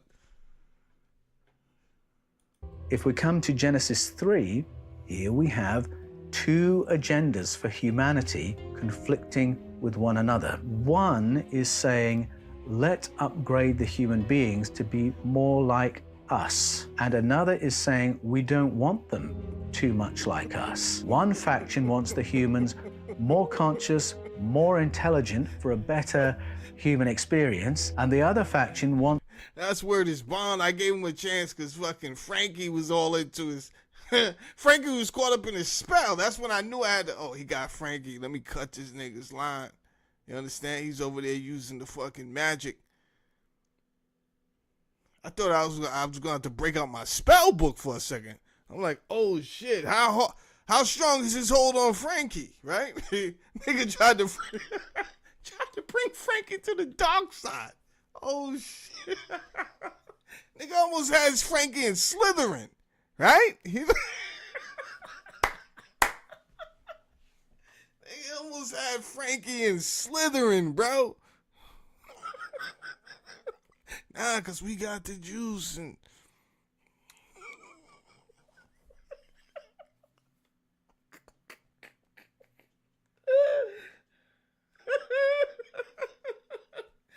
Frankie's over here co-signing this nigga's nonsense. I'm like,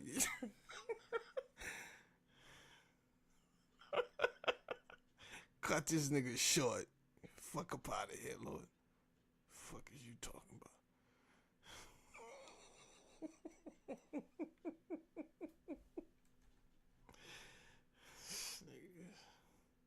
about? Yo, there's a fucking million channels out here. Why? How the fuck did you get here? You gave somebody the password or something, bro? How'd you get over here? It's like 11 of us over here, right? Without even me seeing, bro. Poker Face Society is small, man. Who the fuck invited you here, bro? And who gave you the mic, my nigga? nigga came in unruly, just snatched the mic and shit. Yo, the juices is flowing. It's like my mind seeing divine through time. This ain't no fucking New York Ricans poetry gathering, yo. Take that shit somewhere, blood.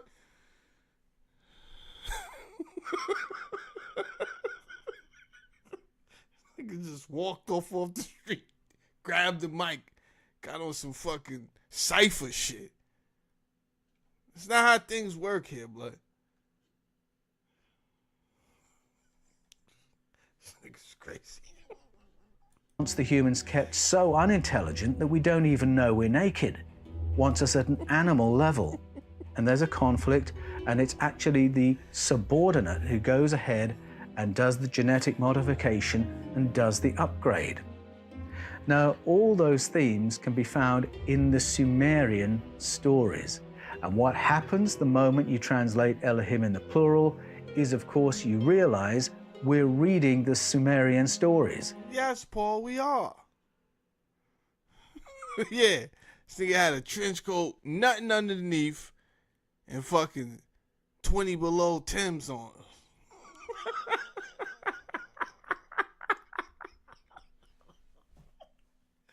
Choke tight as shit, double knotted.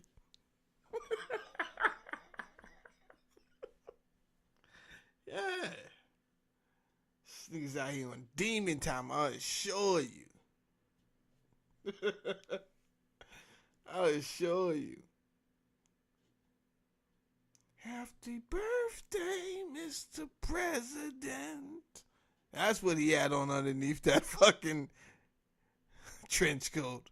Happy birthday to you.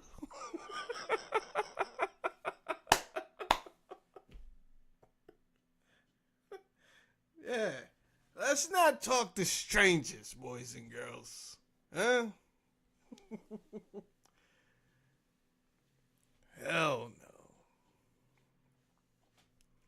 There's been too much weird shit going on. Now I gotta take a proactive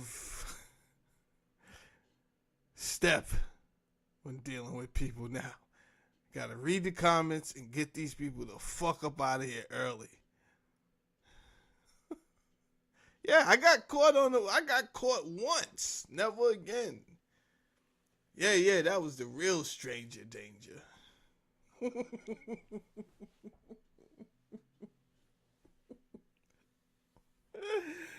God forbid I throw a fucking party and a nigga show up in a trench coat and I can see his bare ankles. That's a sign of trouble right there, huh? You got on the trench coat, it's bare flesh all the way down to the boots? Oh no, get this nigga up out of here. Him, right there, your man. Why, he do something? Nope. Nigga had the audacity to wear that shit here. I can guarantee you there's nothing underneath this nigga's coat. Guarantee you.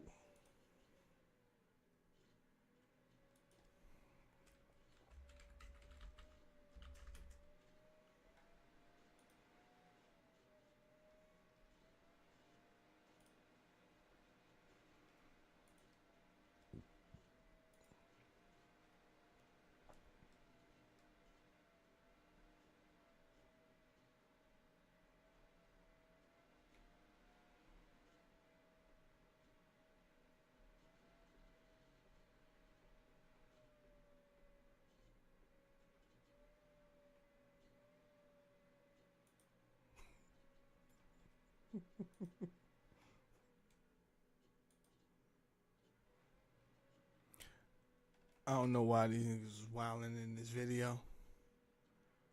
Right? I don't know. He wanted to come to my party and do all this fuckery here with just a trench coat on.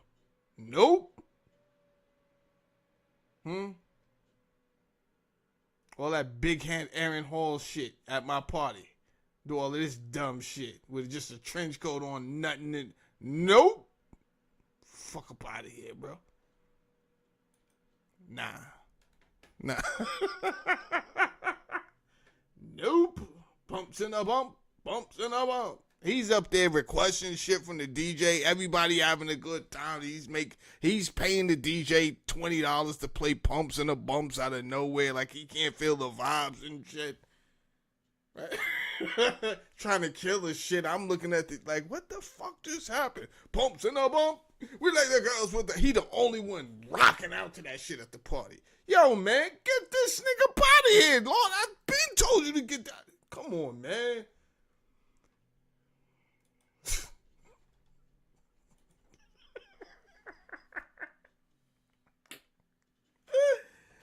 Yo.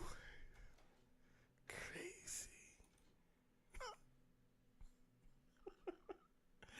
Can't even take serious. Yo, this was supposed to be a serious fucking show. That nigga changed the vibes, Lord.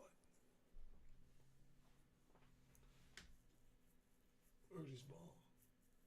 I didn't even get to the vapor part. Like, this is supposed to be a show about something. This show is totally about something else. Word is bond. Now I'm running way behind schedule. Might have to save this shit for another day, Lord. Nigga, fuck shit up.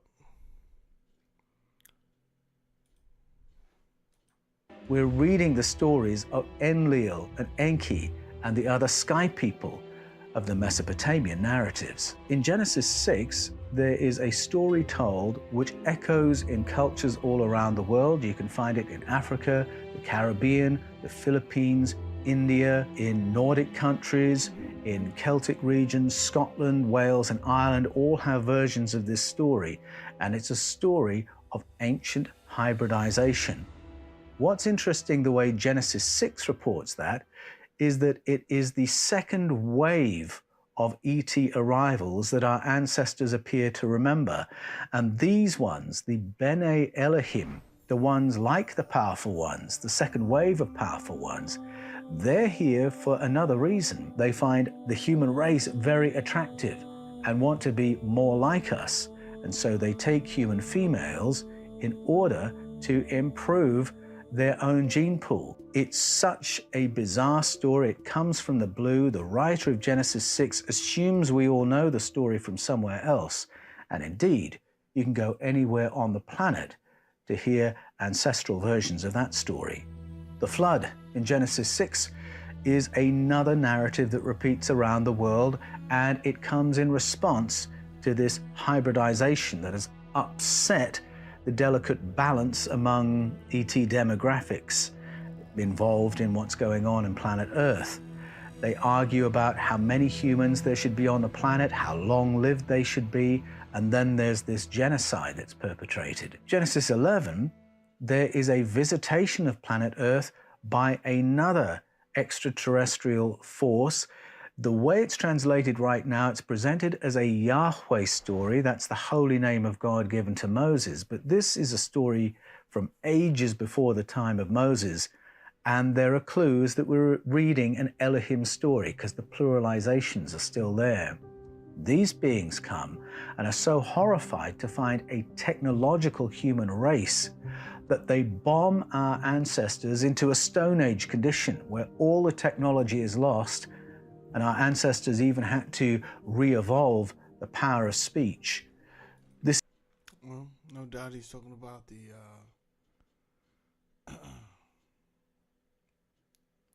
Tower of Babel.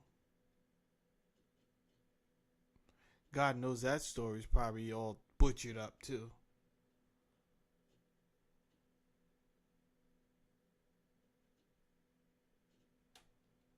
This is a very profound neurological interference upon our ancestors that is absolutely horrific.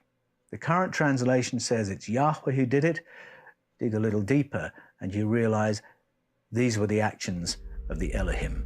What were these ancient ET presences doing on planet Earth? What were the motivations behind their presence? And what were the agendas that brought them into conflict? You see, if you fail to realize we're talking about a council or a federation that is debating and arguing and going to war, if you translate all that as the actions of God, because Elohim equals God, then all of a sudden you have a God who's double-minded, argues with himself, goes to war against himself so violently that the human race almost gets wiped out. I agree with him, right? It doesn't really make sense. What makes more sense if you would have a terroristic God like the one we just described before and proven that it was there. What would make more sense and would not make it so a terroristic of a God that commits genocide and all this other stuff is if they just admit, yeah, you caught us. There was many gods. We already know that you went so far to try to change the definition and the grammatical structure of Hebrew and say, oh no, well, not all words that end with I am or plural. But yeah, but this one was. And now you're trying to change it in the ninth ending and say that Elohim did not mean many gods. You're scrambling right now so that it fits your narrative. The same way you scrambled when there was no Nazareth and someone fucked up, right? They said Jesus of Nazareth Then people started going to that area looking for Nazareth, and there was no goddamn Nazareth. So then they had to build some fucking Nazareth. But they were scrambling. It's just getting worse and worse, right?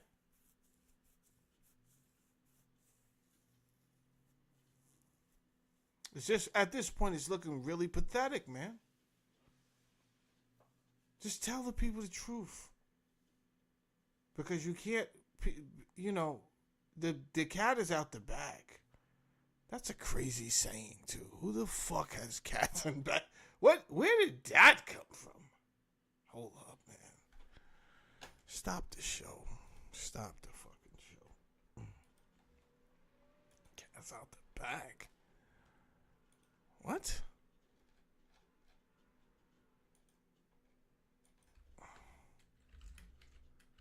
I have a sidebar question.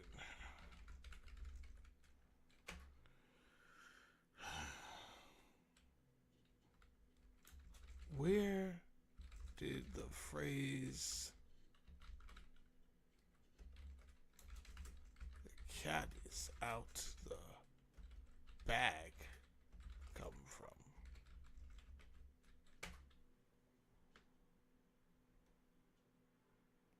That's one of those phrases we all use from time to time. I don't know about all of us. You're a whole computer. You're a fucking program. What are you talking about us? But most people never stop to ask where it actually came from. The cat is out the bag. Means a secret has been revealed. Something hidden is now exposed. In old European markets, shady merchants would sell a piglet in a sack, pig in a poke. But if you didn't check the bag before buying, they'd sometimes swap the pig with a worthless cat, which had no value in the livestock. Jesus, poor cats.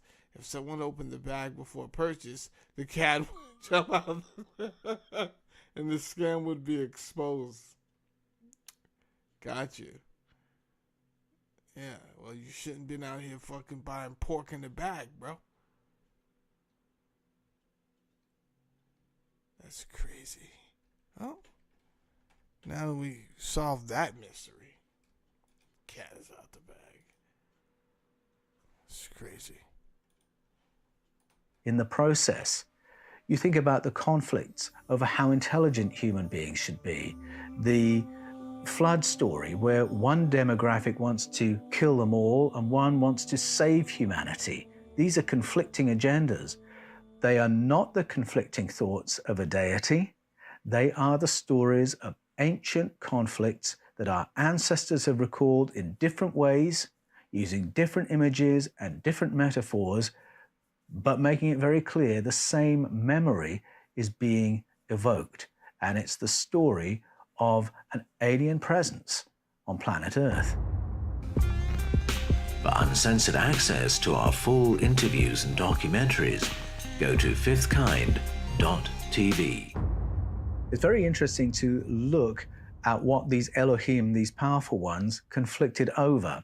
So they have an argument in Genesis 3 about how intelligent the human beings should be, how educated, how informed, what access they should have to food and water, what access to medicines. These are all part of the story. And then we get to Genesis 11 and there's a story about whether human beings should be allowed this level of technology or this level of technology. How long-lived should they be? How many should we have on the planet before we take action? These are all the fights that they have. What's interesting about those themes is they are very relevant to the 21st century. And anyone reading these stories might ask, are these stories about our past or about our present? Because even today, people will debate human population. Do we have a problem? What is the best or the most sustainable population for planet Earth? And what action should we take if we think there are too many humans? Debates about access to food are very topical. Food and water in the 21st century. You've got the conflicts between petrochemical, GM, industrial scale farming where foods are patented, and so access to food becomes an issue, competing against traditional organic combination rotational farming, which Yeah, Fifth Kind TV. He was endorsed by, I would say, Billy Carson. Obviously, Billy Carson found him from somewhere. So, Billy Carson has a good app, the Forbidden Knowledge. The Fifth Kind TV. I mean, Paul is pretty good. which has been the way we've done it through the ages and through centuries, which is more empowering at the grassroots level, if I can put it that way. Or access to medicines. Again, there's a conflict between the industrial pharmaceutical approach with a control of patents, which then limits access to life-saving medicines, or you've got the more traditional approach and the open market approach. They conflict against one another. Access to drinking water is a huge issue in the 21st century. Is it a right for human populations, or is it a right for corporations? And that is a very real struggle right now. The story about human intelligence, how intelligent should human beings be, is also very topical. Just this year, What I do know is that John D. Rockefeller said, "I care not to have."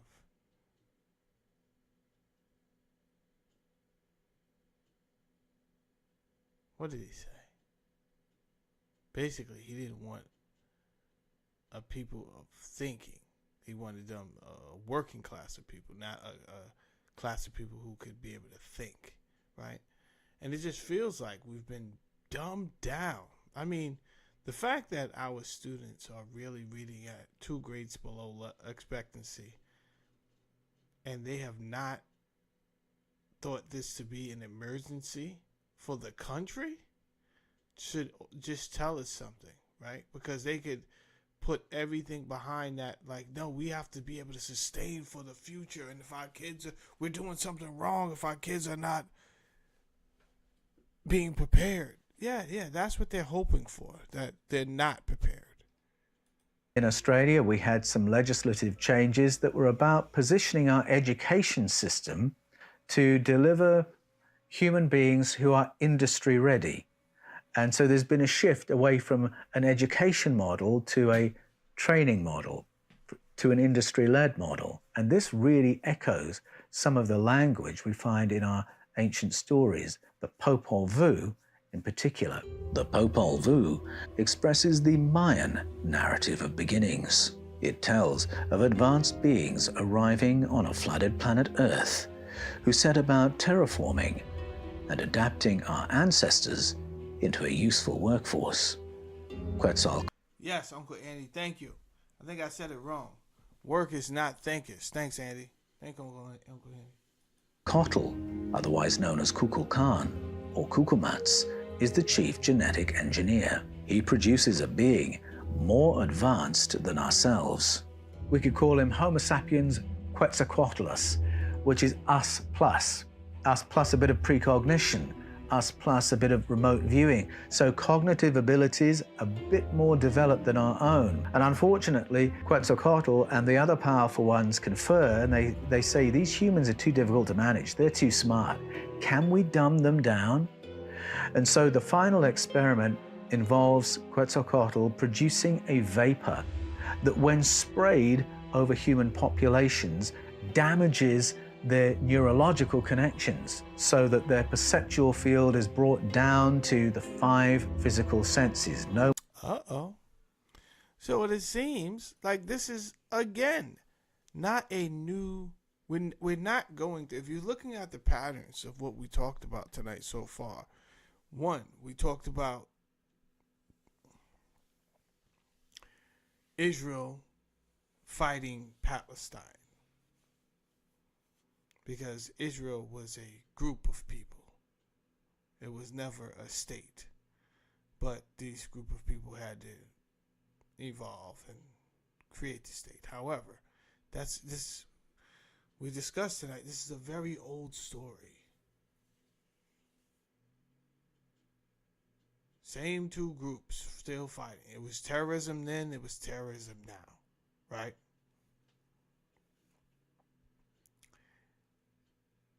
They're claiming the land was promised to them. From who, blood? Who? Who promised you this land? And I'm waiting for you to say God, because obviously your God is not everyone else's God, right? So you just can't have random saying, nah, I'm telling you, my God said it was our land and we should go in there. Your God gave specific instructions to commit terrorism. That's what your God did.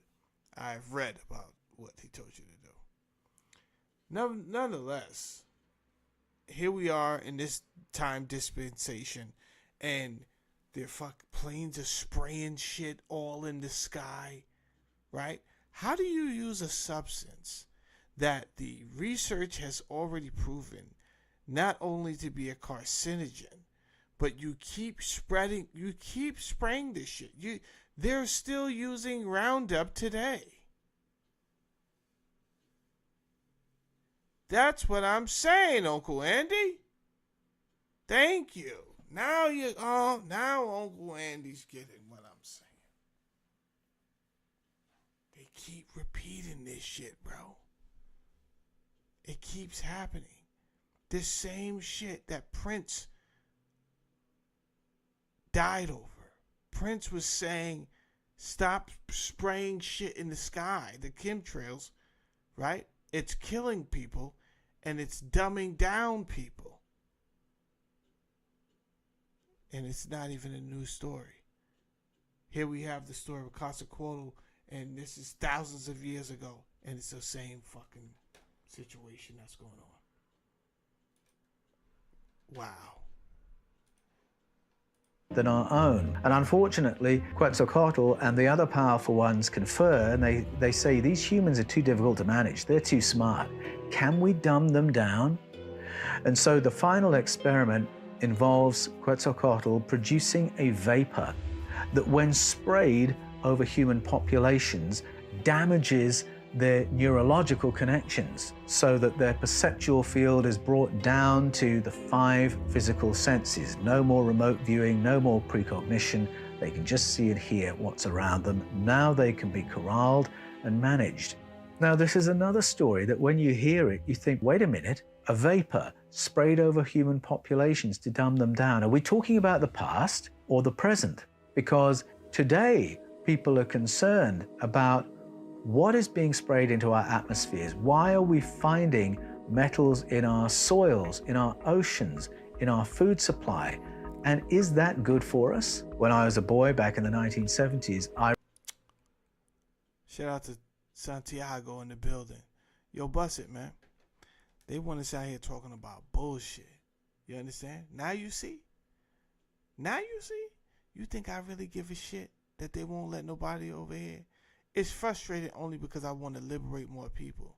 It's not frustrating because I don't get their bullshit YouTube award for notoriety. Like, yo, your channel's not growing. Fuck all that, nigga. You hear what I'm talking about over here?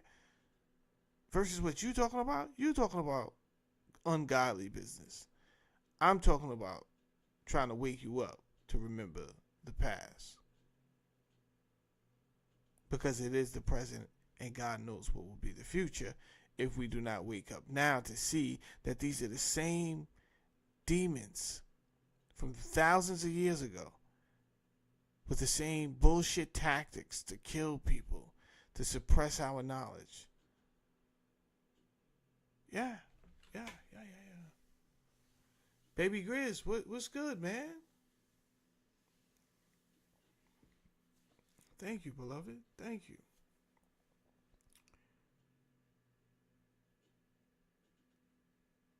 So I just did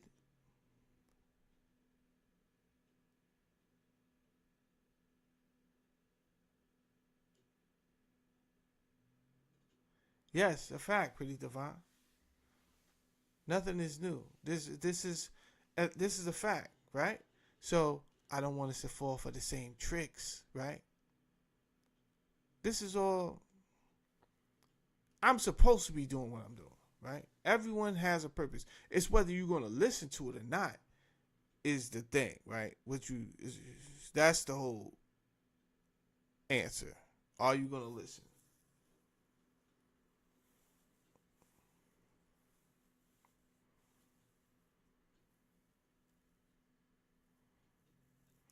I was introduced to the internet by one of the hottest YouTube channels at the time on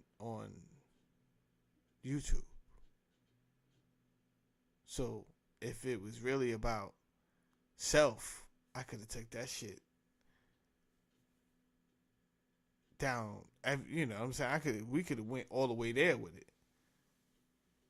Ran it up.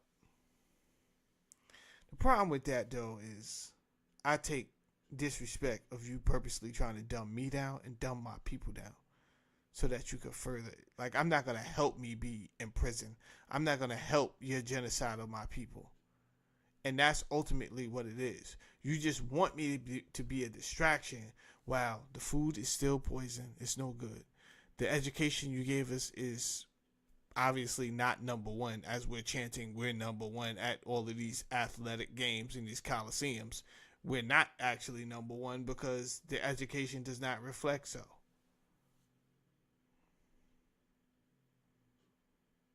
I don't know who is working at the FDA, but they not doing their damn job.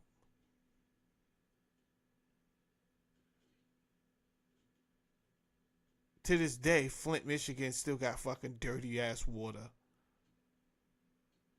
Situation in East Palestine is still not fully restored. There's still fucking skid rows in Kensington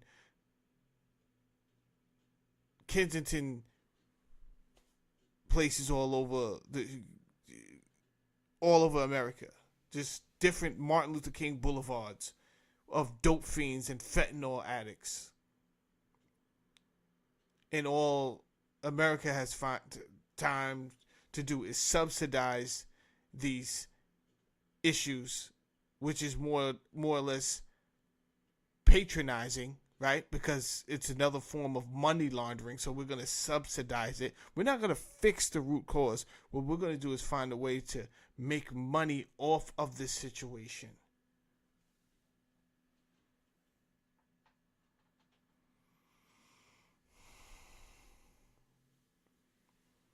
It's crazy, man. It's crazy, man.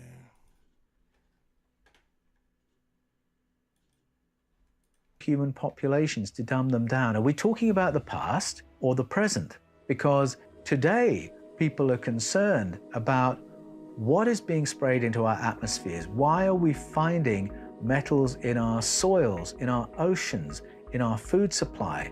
And is that good for us? When I was a boy back in the 1970s, I remember the stories coming in as investigative journalists followed the research that was suggesting what we were pumping into our atmosphere from our road vehicles was damaging our children neurologically. Children who lived in highly polluted areas, went to school in schools that were surrounded by idling traffic, were found to be more aggressive and less intelligent because of lead in the fuel we were using. I'm very thankful for that research because it has produced a result whereby we're now driving vehicles that are hybrid vehicles that use lead-free fuel, and it's because we didn't want to brain damage our children. So this story of a vapor that creates brain damage is contemporary. It's I don't know if y'all just caught what he said, but what he basically said was that a lot of the chemicals was making the kids more violent.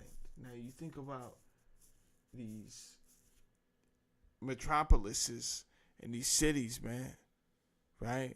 Where the congestion is high with these vehicles. They did the research. They know the effects it's going to have on the people. But over and over again, money is more important. They knew that Roundup was going to cause these issues, carcinogens, right? And they just kept on letting people spray this fucking cancerous. spray all over the place, killing weeds, and then making it seem like it's a good thing. This is absolutely madness, right? Because you think about it and you're like, wait a minute, aren't you spraying this shit on your food too? So how could you be okay with killing yourself? Aren't your grandkids gonna eat this food? So this is why I ask the crazy questions. I know what I be saying be sounding crazy to y'all. Who the fuck are these people? If they're not concerned about their grandkids and their families eating this after spraying the same bullshit they spray our food with, then they can't be us.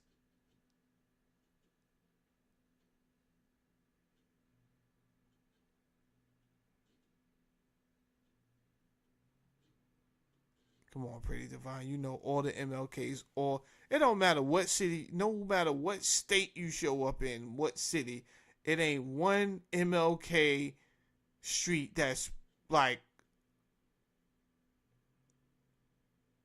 really, really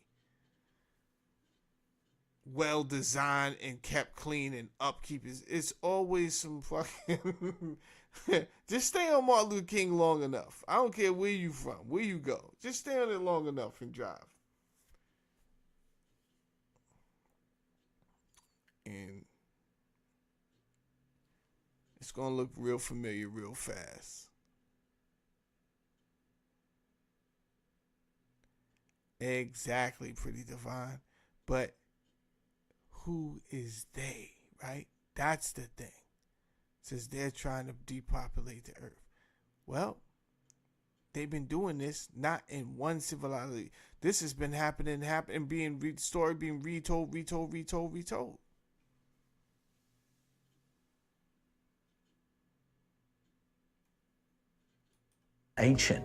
ancient Rome, they used water that came into their city through lead-lined pipes. And in the 1800s, researchers began to suggest that this could have had an effect on the behavior of the ancient Romans, making them less intelligent, more aggressive, because once again, of lead poisoning.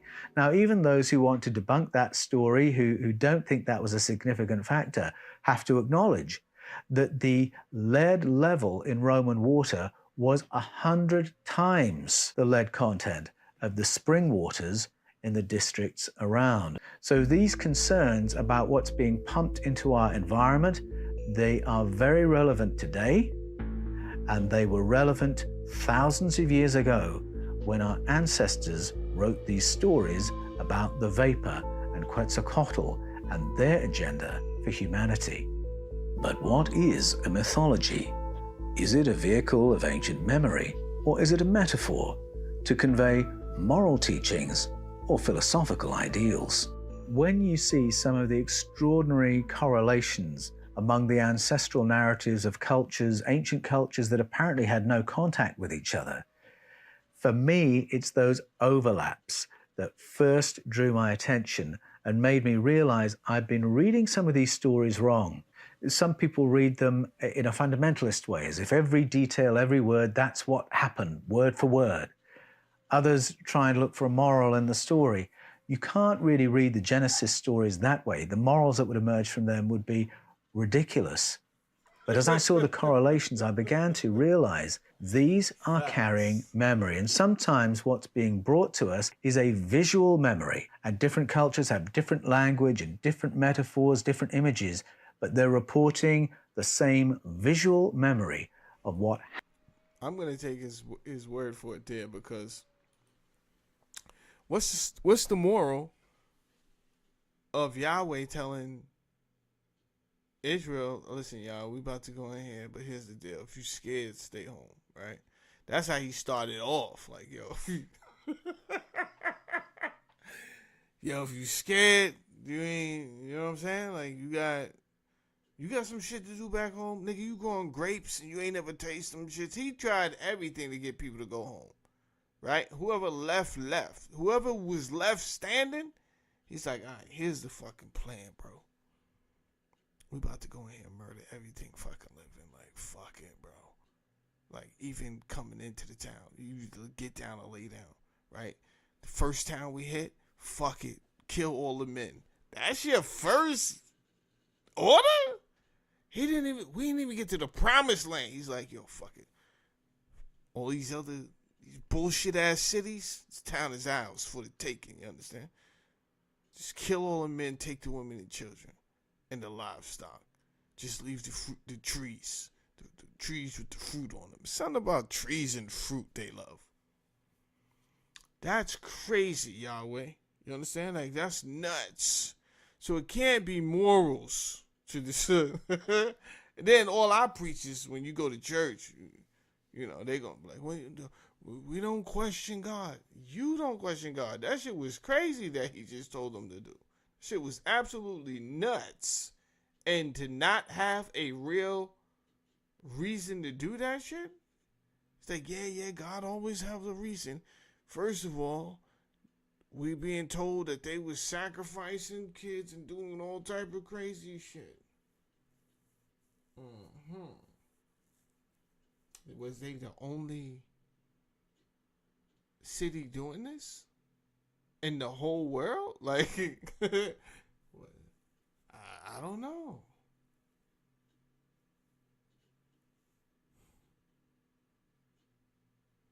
Pretty Divine says the absolute crew of the WEF and the Rothschilds and the puppet masters control. I don't believe them to be Homo sapiens sapiens. I strongly believe these are the families of the dragons, who you would know as the reptilians. I strongly believe that. But listen, that's my show for tonight. I think I want to end the show with my own goddamn music. We had a good laugh tonight.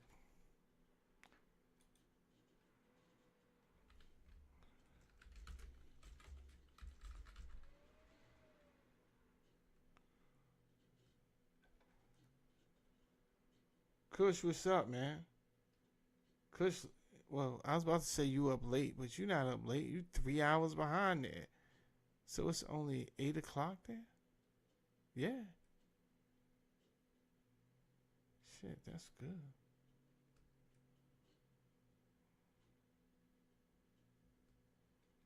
Yeah, they are. Because here's the thing, Pretty Divine. Reptiles produce different than Homo sapiens sapiens. Obviously, they were not. You know? They don't produce as fast. So I get it. They're really not on board with all of this. It's like harder to get control. And what they have to do is use the humans that they can abduct or initiate into their brotherhood and their fraternities, and then try to get them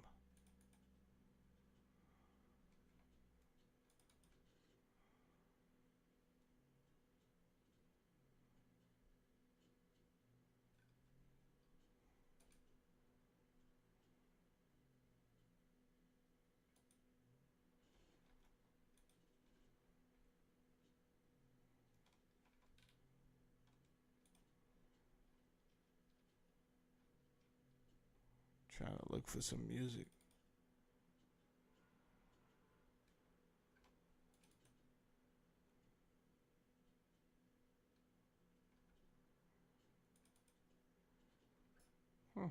There's the upside down. Now, I always find the upside down when I'm not looking for the upside down. But there's a song I did. You know what? I haven't listened to Dream in a while. Yeah. I believe you, Pretty Divine. About Trump and Elon Musk.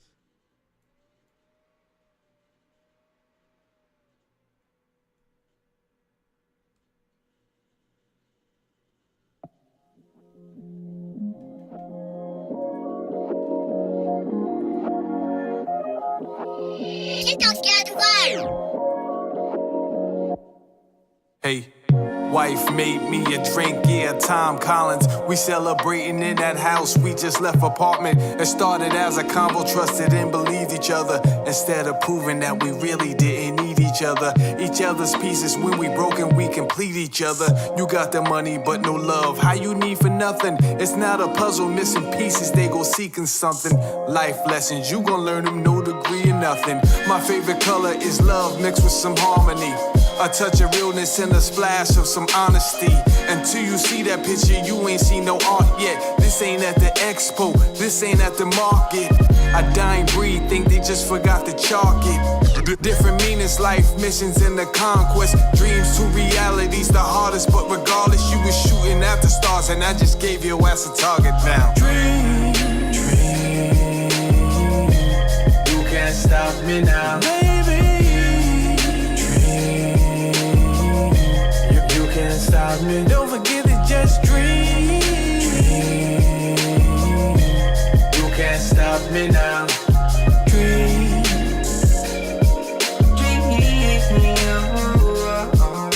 Dreams of being a star in a circle full of the A-listers, but she's at Starbucks, just circling all the days they give us. Shorty's on the A-list. Shorty is a barista, and since life is such a fight, Shorty is also a contender, but people too quick to judge. They calling her a pretender, but baby girl, she gon' make it. I'm praying that she remember all the nights that she sacrificed her passions over dinner, whether they deep or not. Them scars, they coming with you. Now it's 10 years later, and it's made back curtains. It's harvest season, baby, time to reap what you've been sowing. Hard work paid off, epitome of focus. 9 years invisible, the 10th year notice. 20 odd jobs, couple times been homeless. The journey got lonely, got depressed for a moment. The beginning was the word, she wrote it and God spoke it. You can wake up, baby girl, you was created with a purpose now. Dream, you can't stop me now, baby. You can't stop me. Don't forget to just dream. You can't stop me